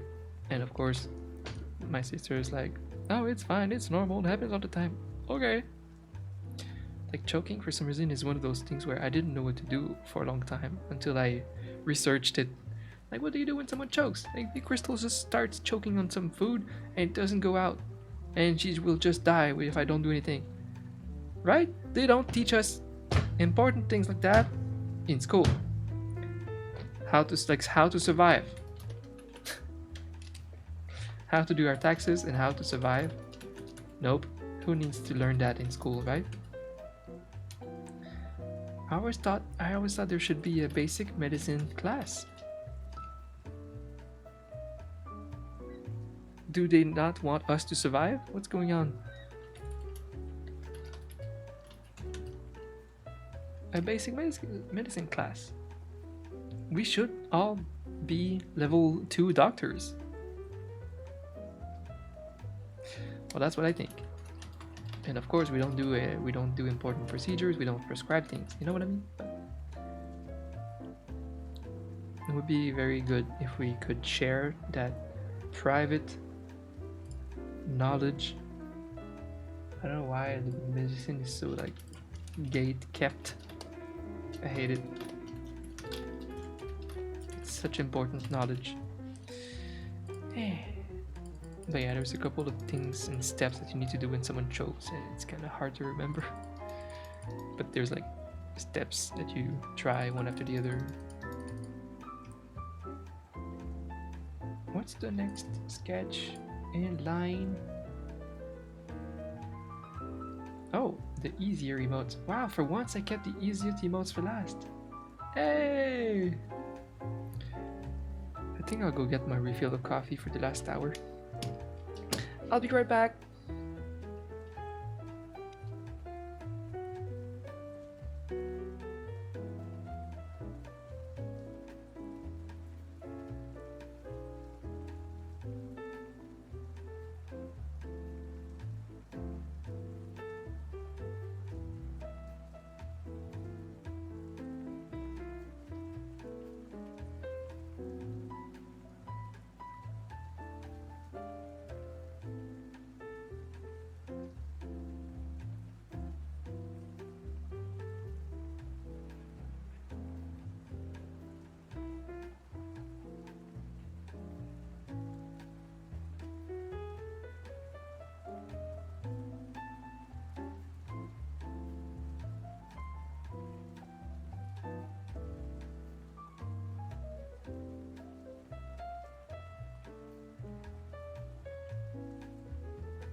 Back.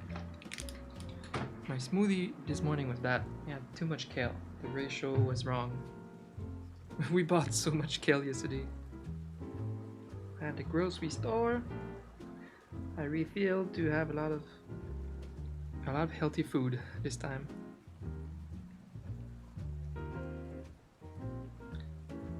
But yeah, too much kale is bad. When your smoothie is supposed to be red and it comes out brown or gray, you know it's gonna be a very healthy one and not very flavorful. So that's what it was this morning. Was not very flavorful smoothie, just healthy.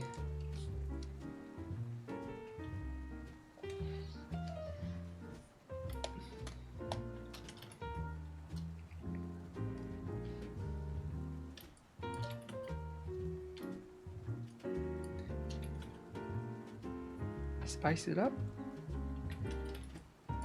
spice? Oh, yeah, cinnamon could work. For now, I keep them very basic. I don't know what I do. I just follow the little recipe. It's always the same base, and you just change the berries. That's good. What I changed already is I'm adding more protein. I'm adding a little bit of protein powder because for me it's a meal replacement. Not only that, but I don't eat lunch either. That's pretty insane of me.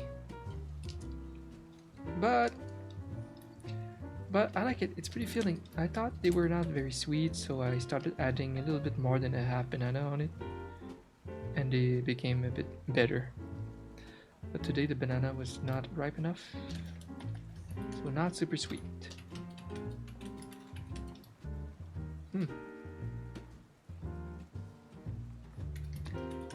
You gotta have those ratios right, and yeah, if you need more sweet, a little bit more banana. Banana is very sweet. But the more banana you add, the less it tastes like the berries. I know frozen berries have a very mild taste, like strawberries. You would need to add like sugar, which I won't. Mango, you like the mango one? That's my next one to try. I only have at home, I have blueberry, strawberry, and some, oh, cherries. Cherries, actually. They're all good. And yeah, I could imagine mango to be good. I should get that next. What about tropical mixes? I don't know if that's a good thing to try. The tropical mix a little bit of everything in your smoothie.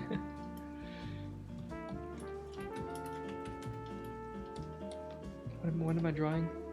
Oh crap. Oh, that's hard. You know what?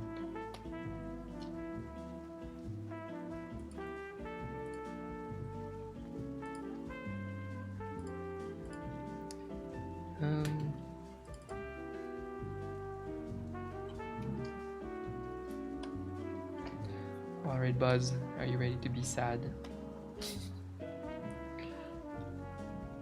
His response is this. What's sad? I could actually use this.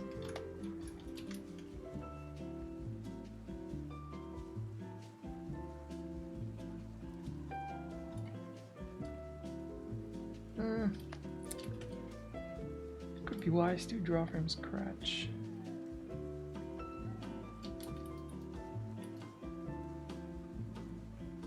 I want the face a bit more up.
He's big sad.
Oh, he's so sad.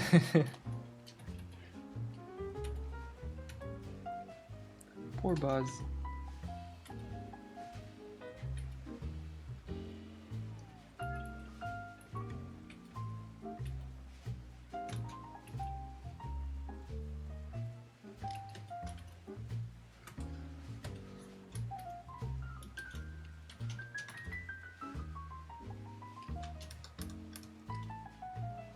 It's not perfect though, but it's a work in progress.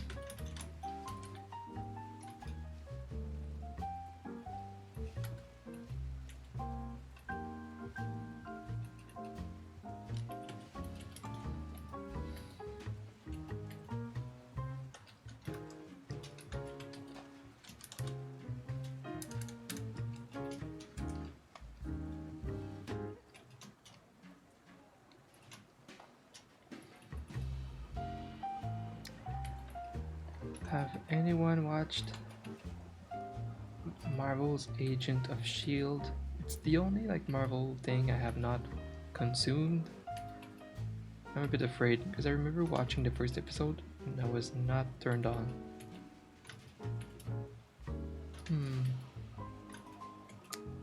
But people say, oh, it gets really good, it gets really better in the late seasons. That could compel me to start, but I don't know if it's worth it. I don't know if it's a good series.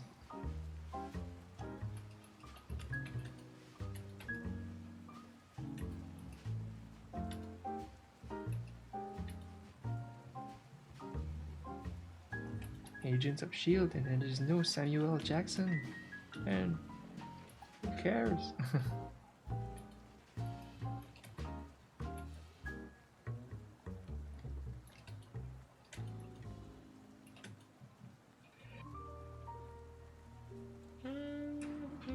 sneeze, but nobody knows.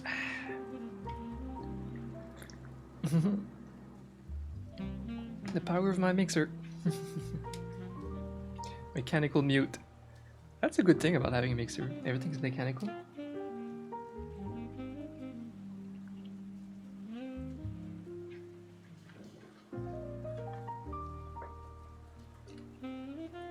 And I can do things like this with my mixer.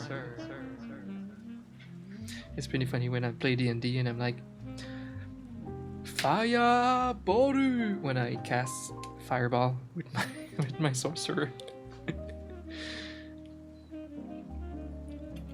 Well, the other day we were like in a church or something, and I put my church effect.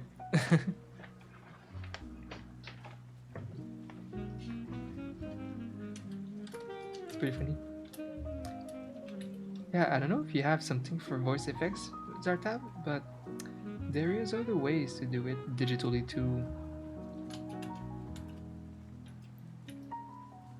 That you can get little presets with probably little hotkeys. I don't have anything like that set up, but this could be. It's something very doable. You can get hotkeys and voice effects if you're voicing monsters and stuff. A dragon. Yeah. That could be a fun upgrade.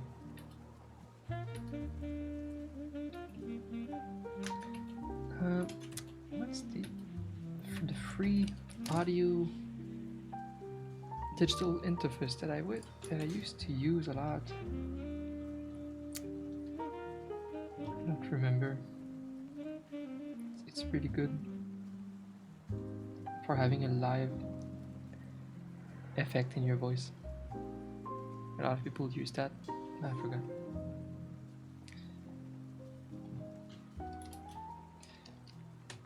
Alright.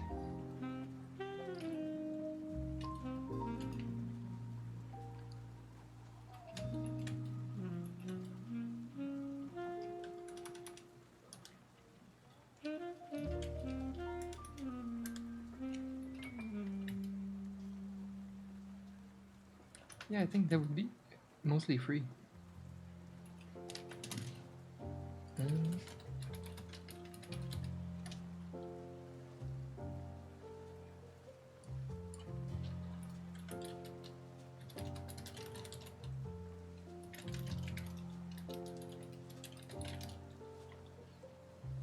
I'm trying to find it. Audacity, I think, because this one is free, open source, and you can always apply a live effect, like you're speaking live on Discord, for example, and people will hear the result that comes out of this program. So you can have an EQ in there of it, just like, yeah, you can have all of the audio effects you want, a normalizer, an EQ, a multi-band shit. But you can also most likely download little presets to transform your voice on that same program. So that's probably what I would use. Could be useful for even streaming or whatever, to have little hotkeys to change the voice. Whenever I'll need it, I'll do it.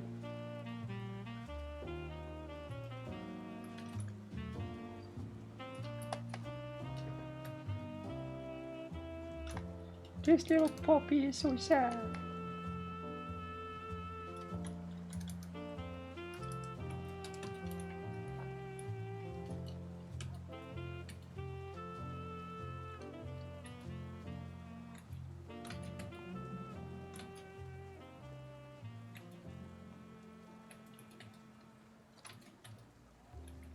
I have 4 emotes to make for Eugenia.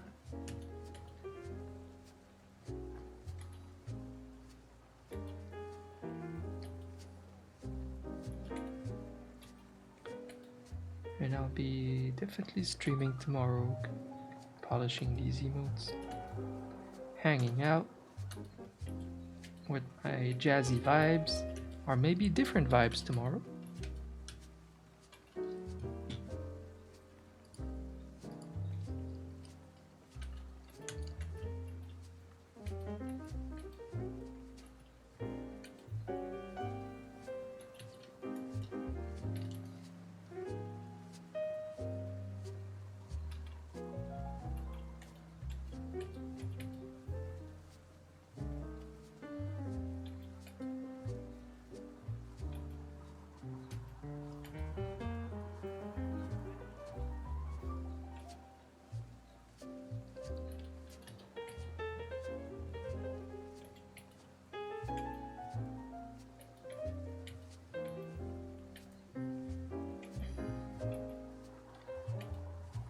And oh, I talked about the series I've been watching. The movies. Well, I caught up with the whole Godzilla series. Skull Island, the two Godzillas, American, and the recent one versus Kong. It was fun. It was like a little guilty pleasure. I think the movie came out pretty good. Um, I don't know what else I've been watching movie wise, but I was gonna say cartoon wise. Been watching BoJack Horseman. So good, so strong. It starts off a little weird because the characters like all different animals. It's kind of awkward, but the writing is insane.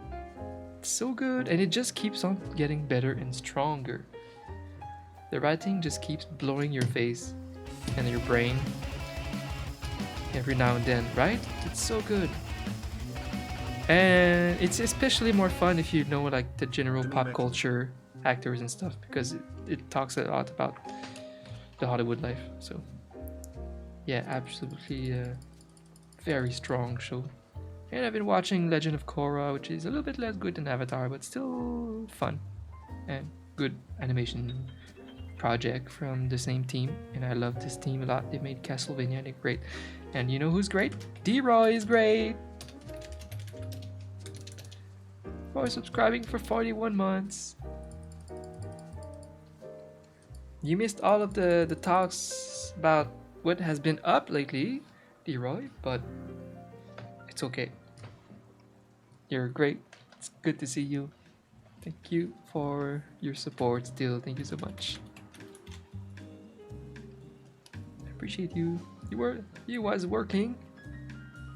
Oh no, it's okay. Well, things are good. I survived my 4 wisdom teeth surgery, the drugs withdrawal, everything. My lawsuit is coming to an end. Things are very, very good. And I've been feeling wonderful for 3 days now. Like the drugs are out of my system. I'm healing, getting better.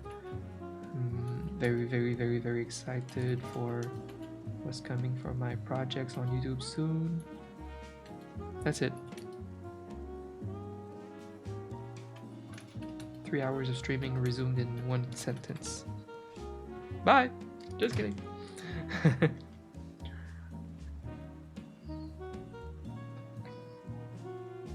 I hope you've been well.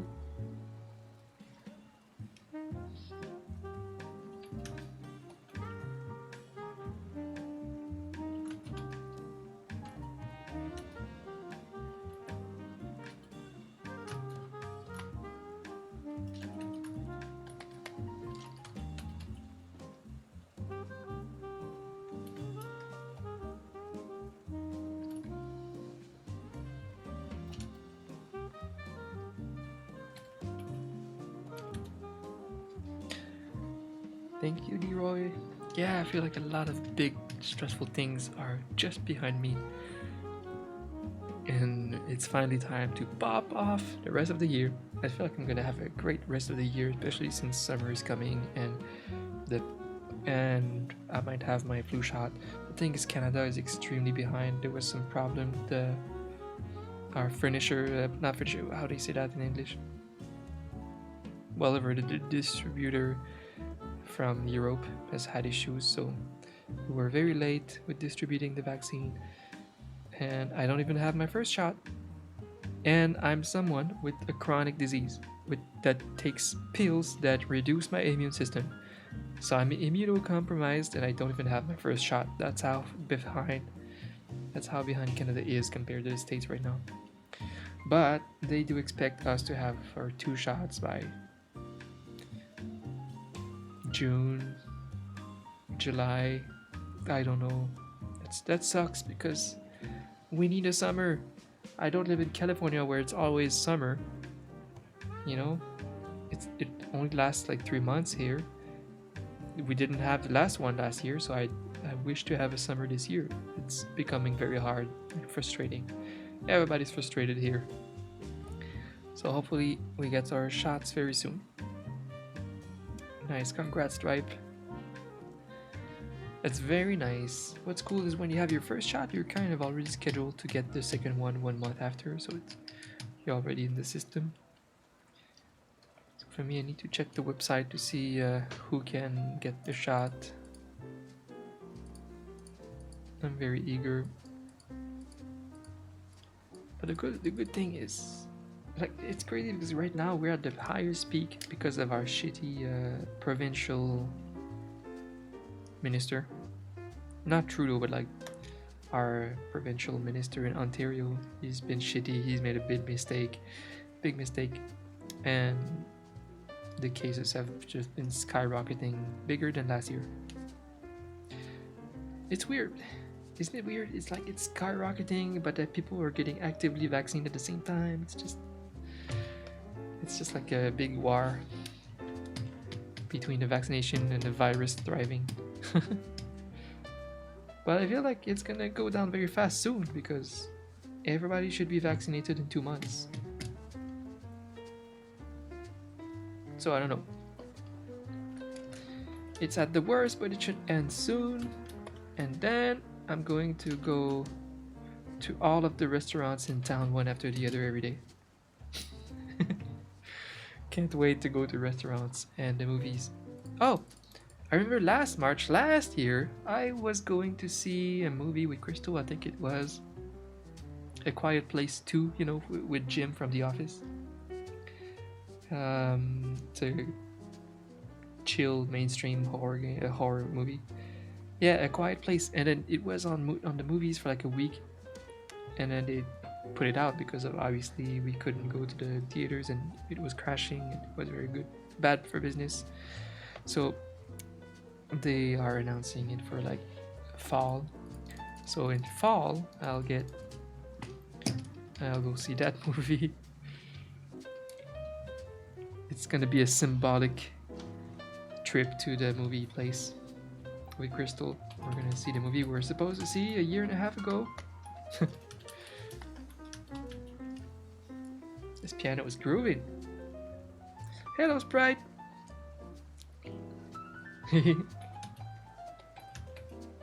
Yeah. What timing for you to join while I'm drawing emotes for your favorite creator?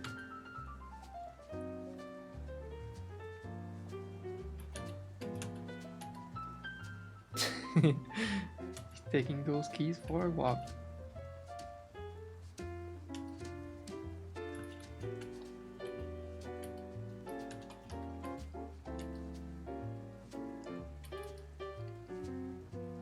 Yeah, you love her, and she deserves to be loved.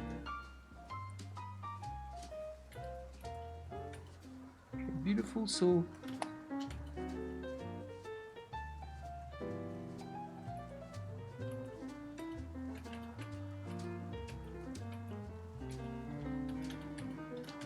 I'm almost to the point of ending to go finally eat dinner.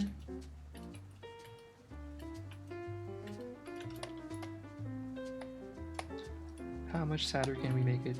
What is it?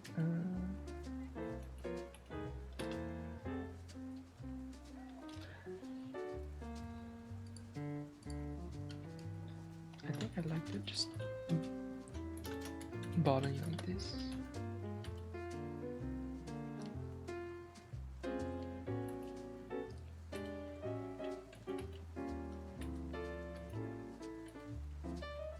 Pogs are funny.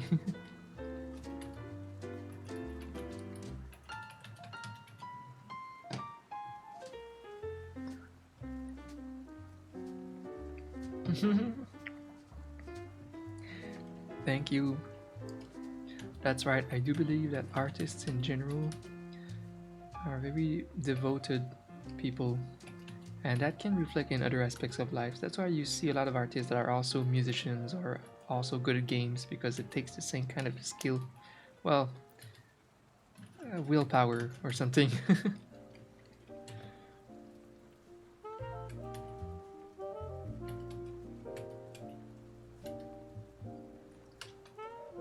Yeah, I mean, I've always been a very active person. I love fitness. It's just been harder since working at home and stuff. So I've been slowly adjusting my workouts and everything for a couple years, but nothing has ever been enough. And then added intermittent fasting. It's helping, but it's not enough. Oh boy. But now I'm going all out, so now it's gonna work no matter what. I'm doing the sacrifices because it's easier to maintain. I can easily maintain because I have a very healthy lifestyle right now. I eat good, I do everything right, I exercise right. There's nothing I don't do. So I can maintain if I reach whatever weight I want. I could maintain it now with my current good habits. But losing weight is a much different game than maintaining it, especially at my age. So this time it takes a bit more, like very much smaller portions and low carbs, but just do that for like 2 months and it's fine. Just before summer, perfect. Yeah, the Jack emotes, she wanted that for a while, right? I'm gonna make some kind of a, I don't know, like plotting evil emote or something. They're all just work in progress though. I feel like I'm gonna want to tweak them tomorrow for sure.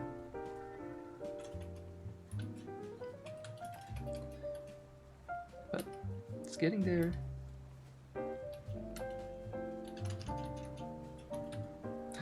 Thanks, Artab. Have a great dinner. Thank you for stopping by.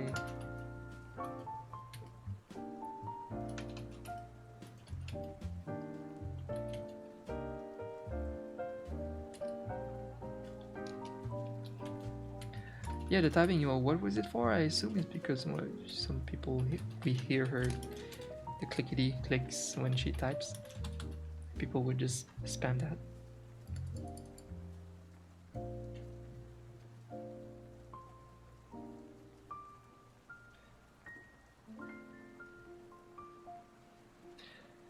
I have not been able to be at Eugenia's streams in a long time, but she's been popping off. She's been unlocking 1 emote per week lately. She types fast? Maybe I have to do a typing contest with her? Because I type very fast too. I used to race my viewers on typeracer.com. It's fun. I should challenge her to a type racer contest.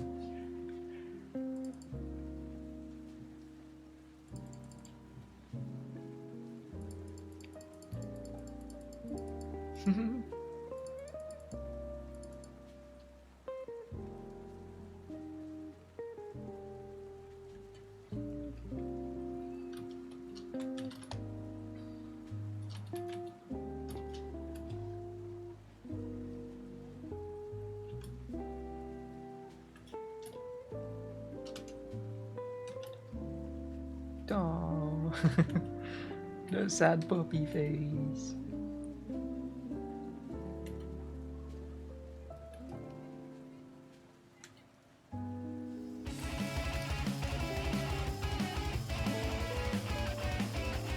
Hi Tate. Why I have been doing well. Hope you're doing well. To me, love, to me, love, to me, love, to me, love, to me, love. I'm doing fantastic now and since 3 days. The pain meds are out of my system.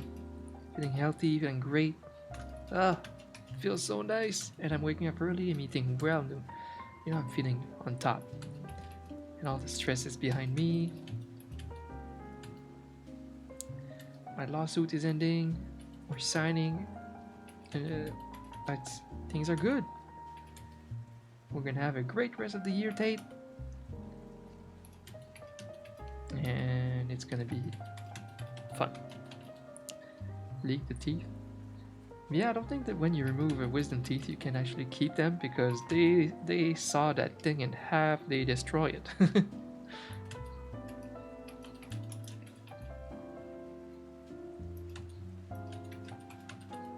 You don't want to keep that. Yeah, my 4 wisdom teeth were problematic. I have a small mouth and the 2 bottom ones were under the skin, but just pushing enough on the skin to easily swell my skin as soon as I would brush too far. For example, my skin would swell and bleed, and it's dangerous when it's dangerous to easily have infection in your mouth. That's that's one of the biggest factor to people getting sick is bacterias in their mouth. You can get sick from your mouth, and it's hard to keep your hygiene when you have wisdom teeth problems. So my dentist always said that I should get all of them removed. So I finally, this year, like I said, is the year that I get shit done. I am a fighter this year. So I went to the dentist, and I went to the surgeon, and I was like, let's go, let's do it. He worried me at first, the surgeon. He said, your bottom ones are a very big risk because they're under the skin, so they're very like sitting on the nerve. The nerve, if you damage that nerve, or even just wiggle it a bit, because he says we would have to like wiggle it a bit. And if you do that, you can get temporary or permanent loss of sensation in like a portion of your cheek and lip. And that's really annoying. It's not the worst because you're not like disfigured, but of course it's still problematic. You don't want to lose sensitivity of your lips and stuff. It's shitty when you eat. So there was a risk, but the thing is, I did an expensive CT scan, and he said that the nerves were not like interlaced with my roots, and it's looking much better on both sides than he thought. So I have a much greater chance of success.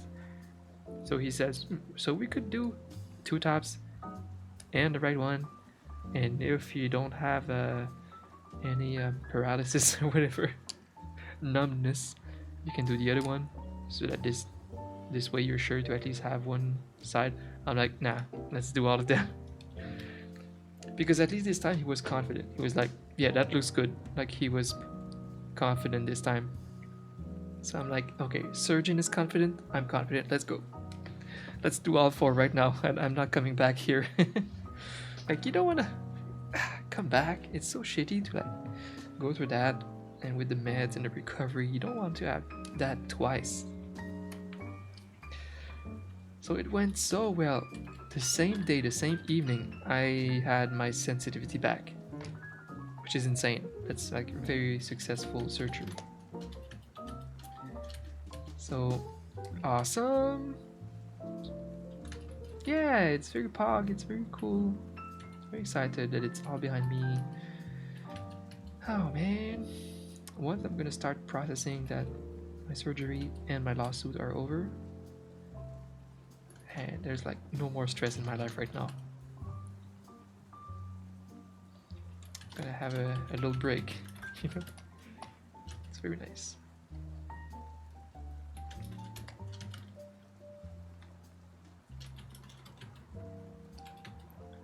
I feel like I could do better with this. This is good, but maybe it could be great. I don't know. Let's see. What if I exaggerate things? For example. Okay. Could tuck it a bit more.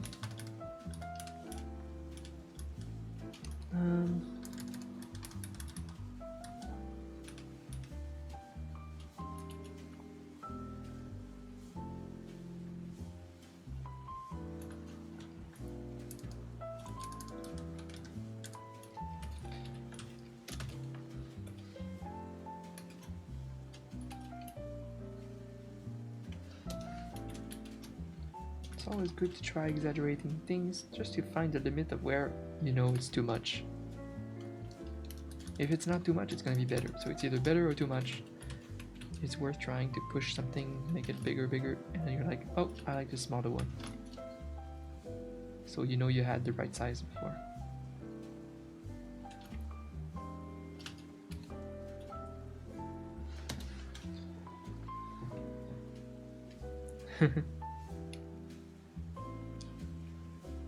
Oh yeah, the experience was really really interesting for me. I love science, so going to the surgery room, dinner. I had a really good surgeon and a really good like clinic recommended by my dentist, so I trusted them and they were so good.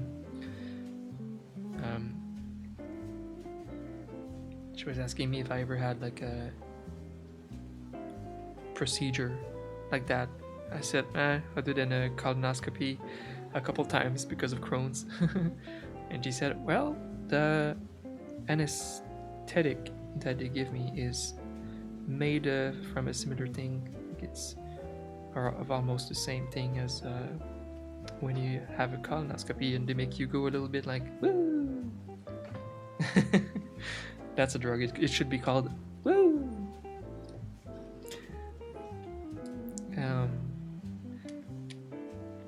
So yeah, she was nice, and then the surgeon came in. I made my decision about the 4 teeth, and I was like, let's go, let's get it done. And yeah, I was so intrigued about the process of the anesthesia. Very intrigued, the way it works, like the way, what do you feel? And I was wondering too if like you pass out and you wake up and it feels like a second, you know. I was wondering if you wake up and you feel like you lost consciousness for a second, or if you felt like there was a bit of a time loss there. All of these questions. So I had an IV. They were giving me that anesthetic. Hi, sir one. And so I was so intrigued. So she said, okay, I'm gonna slowly start giving you the anesthetic. It's gonna take a while. I was a bit nervous, of course. I did not like the idea of like losing consciousness and stuff, but you know, I was there. I was confident. I was like, let's do it. Definitely a mindset of like, let's get it done. So it's weird because like, the last thing I remember is like, she said, oh, you should start feeling it now. So I was like, oh, I should start feeling it. And I was like concentrating on my buzz. Then suddenly I was like, woo! Woo! I had a little buzz. And that's all I remember. I don't remember like falling asleep, like, I thought that was going to be my memory, just just kind of falling asleep. No, my last memory is me with my eyes open, but like with a little buzz, like, whoa, that's it.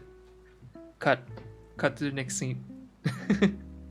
But what's really interesting, I wish there was a camera there for me to see myself, because I think the way it works is you're still kind of you're still there and interacting with them after where it cuts. I think because people famously start saying stupid shit because they're high and they're just kind of wee, but that part you don't remember. So I think they still interact with you. So they were probably the part that I lost was probably still going, and they were like, okay, now you can lean down, you can close your eyes.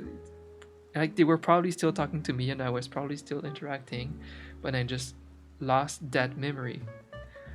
I think that's the way it works. Same thing with when you wake up. When I regain consciousness, it's very, very blurry. I ended up in the waiting room, laying down. But I have a slight memory of a little bit before that. I'm explaining that because to me that's super interesting, that the experience of an anesthetic and stuff. I was very interested in that and knowing how it works. But yeah, I have a slight memory of like them saying, okay, it's all over, it's all done. Why do I have that memory? Did they see me wake up and then they interacted with me? Like, oh, he's waking up, okay, it's over, everything went well. Probably.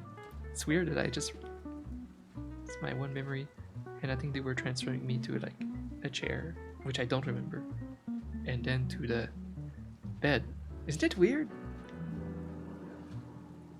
that they handled my dead body from the surgery bed to a wheelchair, and then from the wheelchair to another bed. No recollection of that. So just the thought that they were just like carrying me unconscious. It's so weird. But the process on my side was so easy. Because I was just like, woo, a little buzz. Woo! And then you wake up in the chair and you're chilling. And you kind of feel fine. Still high. Really weird. But the thing is, I don't care about pain. I'm someone who withstands pain very easily. Especially when it's for like a good thing. Like, I don't know. Yeah. Yeah. Just knowing that it's done is so satisfying that I was happy after that. I was like, all right, it's done and it went well and I don't care. Everything's fine. I'm happy. And I have big tons of gauze in my mouth full of blood and I don't care. Yay! Let's go home. They were calling Crystal, telling her some information of how to take care of me. And then the nurse said to Crystal on the phone, she was like next to me. She was like, he's doing fine. He's waking up. And I was like, oh.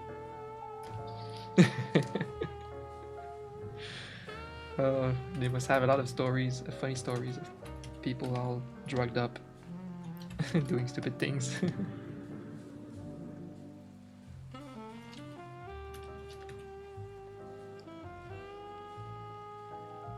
Charity News isn't showing them. We see you, Sir One.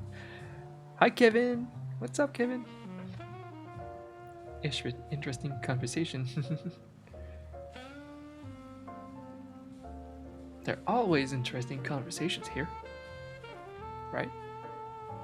Sometimes. If you've ever seen videos of going under, their brain just shuts off. Yeah? You think so? You think it's pretty instant?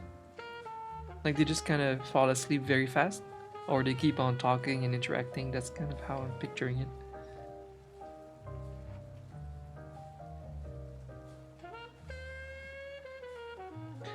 Just kind of blinked and then felt super tired waking up. Yeah. Oh yeah, well, that's what I wanted to say too. It's like I was wondering what it feels like after that when you wake up. Well, like I said, there was a little bit of an image when they said it's all over, it's finished. But I think I lost another gap after that where they transferred me to like a chair and then the bed. I lost that part too.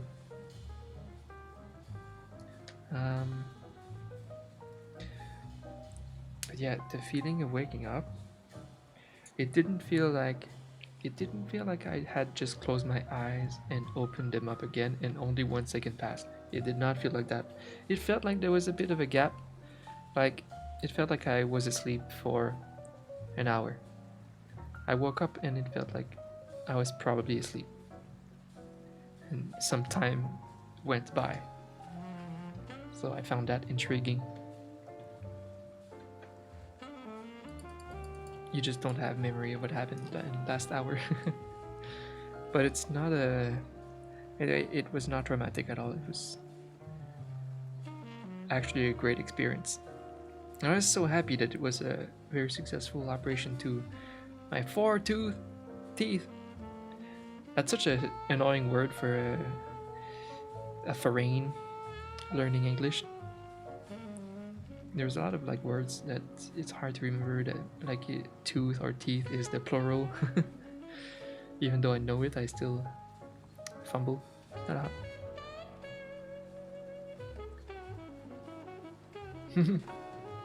English is a mess. But I can speak to all foreign people. I think we mostly agree that English is still a very simplified language that is easy to learn, but very difficult to speak. The pronunciation of the syllables is insanely different from most languages and most Latin languages too. You'll see that French is similar to, you know, Italian, other Latin languages like Italian, Spanish, and even Japanese. Even French and Japanese I find have very similar syllables. Obviously the language is completely different, but like the syllables that they use, the way they use their mouth is similar. But English is so unique, so different. It takes a while for everyone out there to master the speaking. It took me years, and I still have an accent, which I'm fine with. I'm cool with accents, but yeah. It took me a while to be comfortably expressing my thoughts in English. God damn, it took me many years. But on paper, at first, like to learn to write it and understand it, it's not bad. Like I said, it's a pretty simplified language. So it is a fitting language to be like the new second language favored around the world. I think that we're all happy with that.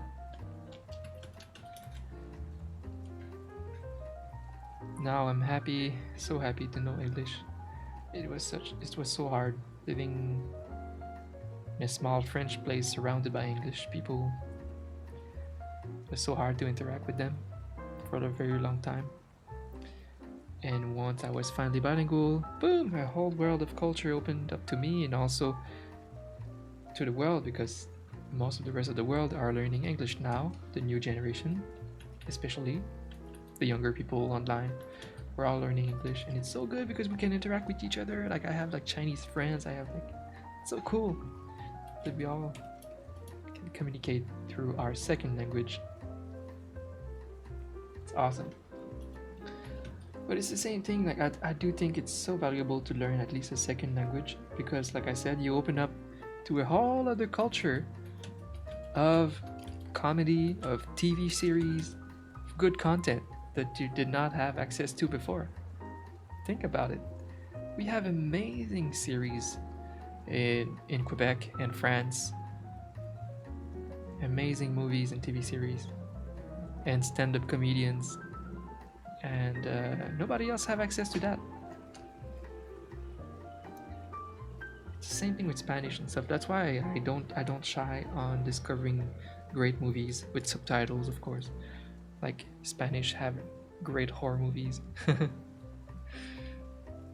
It's great to just watch good movies from other cultures. Here's a lot of hidden gems. We see you, Sir One. You agree? Yeah. And I know that a lot of Americans grew up not being much incited to learn another language, so it just makes it a bit more annoying and harder later on to learn, but it's never too late. But after school, you literally have to actually take a physical class, just sit in a class with people. Like if I want to perfect my Japanese soon, I'm gonna sit in a class and learn. Like just actually learn hardcore like that. I think it's the way. It is the way. None of these app bullshit. No, just an actual class. Teach me properly from A to Z. Boom. Yeah, I'm interested in learning Japanese as a third language. Yeah, that's it, I guess. I always think it would be pretty badass to know Mandarin, like Chinese, simplified Chinese. Like, it would be pretty epic. It is like the most spoken language in the world, but only because they're having an intensely dense population. But it would be a powerful thing to know both Japanese and Chinese.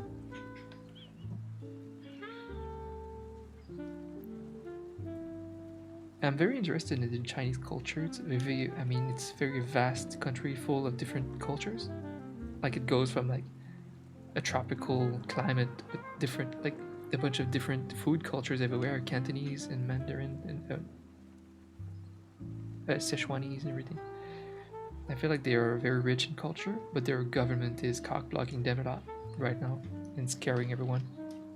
Very, very terrible dictatorship government right now.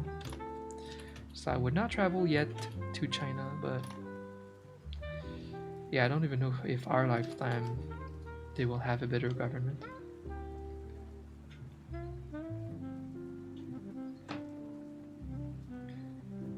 but I am interested in their culture otherwise. Like a very old country full of beautiful things and food.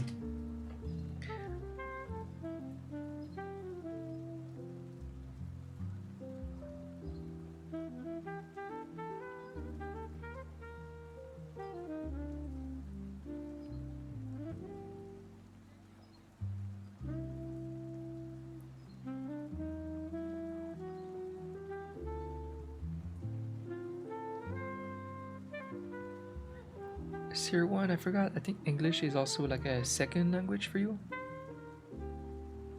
I keep forgetting where you come from exactly. I hate when I need you to tell me more than twice.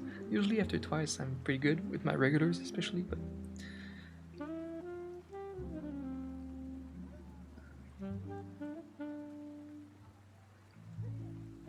you're pretty sure English now is the most spoken. Yeah, maybe now because of this new generation, my generation and under, who are just massively learning English as a second language to understand everyone when traveling. It's becoming very popular for that, and that's very useful. I don't want people to only speak English all around the world. Absolutely not. Cultures are one of the most awesome things in the world. But if we could have a global second language, that would be great. You know what I mean? Everybody has their own language, Italian, French, but everybody could also speak English. Awesome. This way you can just kind of travel freely without a problem, make friends. I think it's gonna be like that soon with the internet. Everybody's learning English now.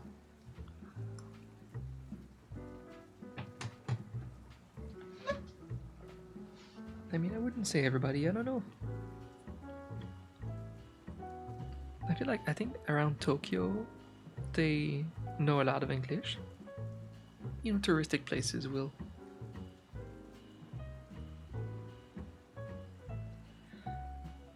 I'm going there next year. Japan 2020. Oh, Crystal and me want to do something interesting. I've been watching a lot. I follow a lot of YouTubers, and some of them are mainly vloggers now. Random example, Morgan Adams. If you guys know her, she because I used to watch Shane Dawson before all the dramas, and his groups of friends and family are really cool people and good creators too. So I used to watch like all of their little vlogs and stuff. And Morgan is his sister-in-law. Anyways, she's a really good vlogger. She's cool people, and I find vlogs good content for like mornings, low brain power content, good vibes. And the more I watch it, the more I think, this could be a good thing for Crystal to do, and maybe me with her, because I used to watch a lot of like Shane Dawson vlog on their channel with his husband now. And I thought it was pretty fun content. And Crystal is becoming a really big YouTuber, and she's gonna keep growing. And she thought, and we thought, yeah, we could like start vlogging in a similar way. We can kind of family vlog on her channel and eventually mine. What I hate from that idea is it's obvious that I would benefit a lot from that. And I hate that idea. But she says, what are you saying? You're my boyfriend. Like, fuck, like nobody thinks that, you know? Because I'm my own, like, ambitious person. I aspire to, of course, grow with my own content over time. But if we do things like that, collabs, me, Crystal, obviously it's gonna help me grow. And I don't like leeching. But if I don't think about it that way, I would love to vlog with her and make cool, like, relatable kind of content. Just vlogging, yeah, with Crystal. Yeah, it would benefit both of us. Yeah, because vlogging for her would make her connect a lot with her audience. You know, vlogs are cool for that. You're gonna see the daily life of a creator that you follow, and it's fun on both sides. I feel like it's fun to watch. Now I get it because I actually watch this content too. It's it seems like something that's fun to make and fun to watch. So yeah, I love seeing my creators vlog now. It's not something I used to watch, but now I do, and I enjoy it. I feel like every content has a different purpose and time and mood to watch. I watch like my dramas, TV shows for dinner time. I watch my spooky shows nighttime. I watch my lighter cartoon or comedy in the mornings with breakfast. And I watch vlogs and podcasts while working out. See, there's like content for every situation. Yeah, vlogs are like good morning time coffee before work type of content. You think it sounds awesome? Thank you. Yeah, that would be great. Oh, you know what? Especially since like in a year or two. Hi, Wicked Austin.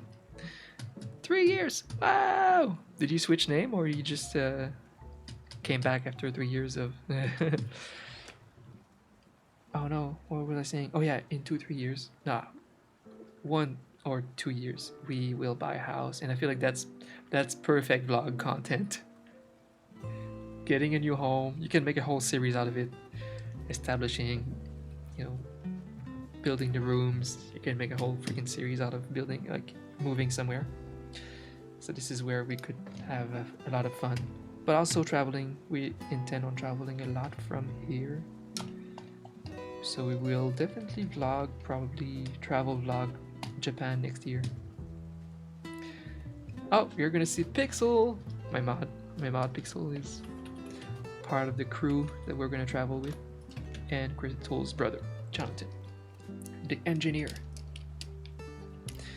A team of 4 for this trip. But yeah, that vlogging thing sounds great. I will contribute to her channel,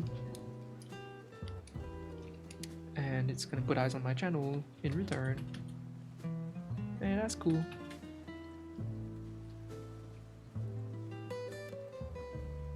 A setup tour? Yeah, absolutely. I'm gonna do that on my channel too, probably. Especially when my man cave, the building of my man cave, my ultimate man cave in my future home. It's gonna be the ultimate streaming slash art studio slash audio producing. Obviously, I'm a musician. I'm gonna have my drum kit right here in the camera frame. My keyboard, MIDI keyboard, piano here, 88 keys. My guitar's in the back. Maybe some nerdy stuff, and I need a theme. I might go back to like spooky theme, like a horror fan type of. I don't know. It's gonna be great. Yeah, I want to play music again for the stream for sure. I'm getting back into music very soon, in the form of making audio for my next series on YouTube. Like I'll make my own track.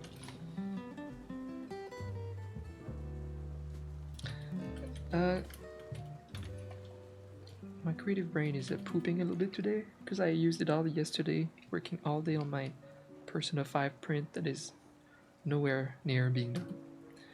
So you have to help me, 1 or 2, the size of eyes, which one just works the best for this sad emote, since I can't do it myself.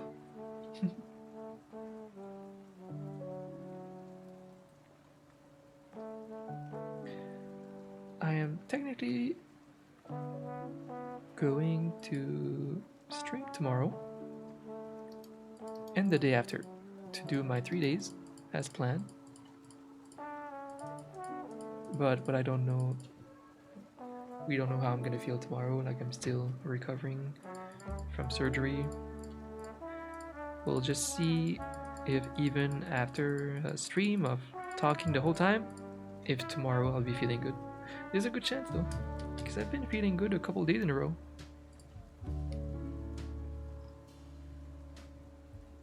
Like number 2. I saw a funny story yesterday. A very random tangent. I think it's just a Daily Mail article that popped in my face for some reason, caught my attention. 25-year-old girl has a relationship with her. Well, okay, she was with her childhood sweetheart for 6 years. Was how do you say that again? They were fiancés or whatever. Engaged. That's the word. They were engaged. And she flip-flopped and started a relationship with the father of her childhood sweetheart boyfriend. Started a relationship with his father, with who he's like 65, like 30 years older.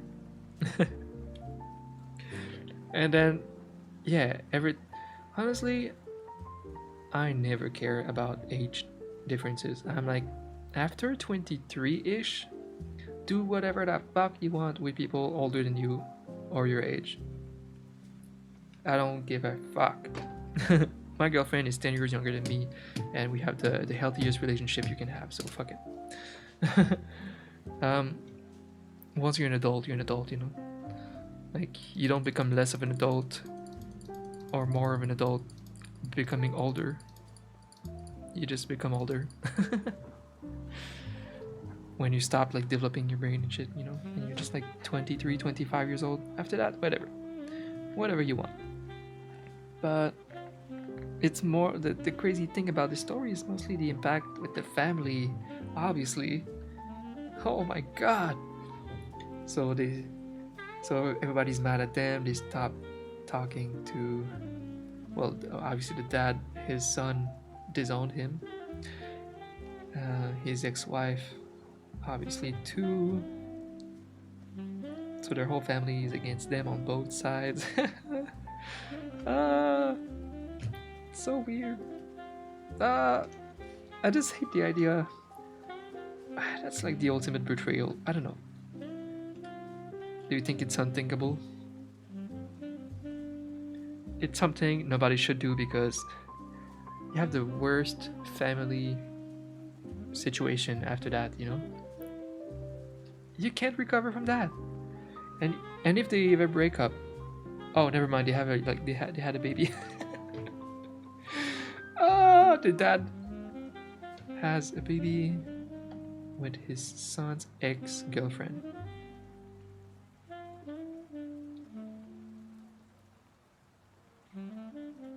Woo! You can't recover from that. Like, even if they would break up, you can't go back to like being good with your son after that. Like, how can you? Oh my god, awkward family gatherings after that. My half brother is my ex's son. A Maury episode? What's Maury? I don't know. Is it a sitcom? Talk show. Oh, I actually don't know this talk show.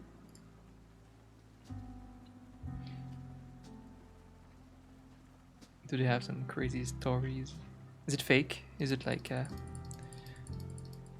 what's that old 90s show that was like fake and it was always about like drama like that? Jerry Springer? Jerry Springer. Yeah. Jerry Springer. That was entertaining until I learned it was like 100% faked. It was a good entertainment for sure, but I don't like fake content that is meant to look real. I think it's just made to make you think that not real. But once you know, it's like, that sucks. Yeah, it's like I kept hearing good things about the series of Fargo. It's a anthology. Fuck, what's the word? Anthology. Anthology series, yes. Like every episode is a different cast and story. Every season, I mean. And Fargo, the first season was amazing. But look at that. Every episode starts with saying this is a real story, the events happen between this and then date. They dared saying that. And it was not true. At all. It is pure fiction. But they dared saying that. Why? Why can't they legally have that disclaimer if it's fiction? That really rubbed me off. On the wrong way. I hate it. You can't do that. So you start the series and you're like, wow, this is such a crazy story. If it happened for real, whoa, look at this chain of events. And then midway in the series, I look it up. Is this real? Oh, it's actually not real. So I feel disrespected because they have this disclaimer that this is real. Just don't do that. At least when I watched The Queen's Gambit, it is made in a way that is very it looks real. It looks really real.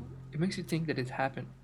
But at least they don't pretend, they don't put the stupid disclaimer, these are real events. No, it actually comes from a bestseller book.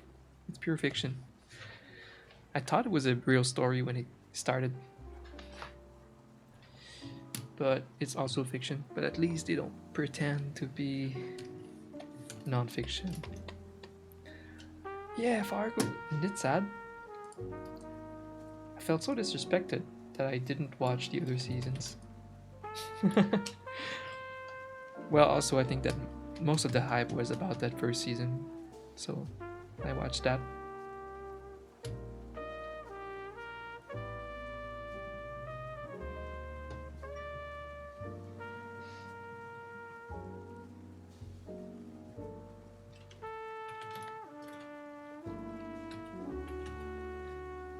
Well, I'm having a great time, but I think I should go. It's my time to eat.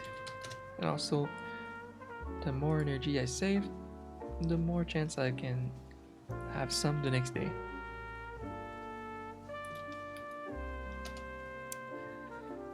So tomorrow, my plan is to stream part 2 of this. But we'll see how I feel. I will try to stream. Thank you very much, Kevin. Looking forward to work on your little raccoons. I started sketching them and stuff. Might have some prototypes soon.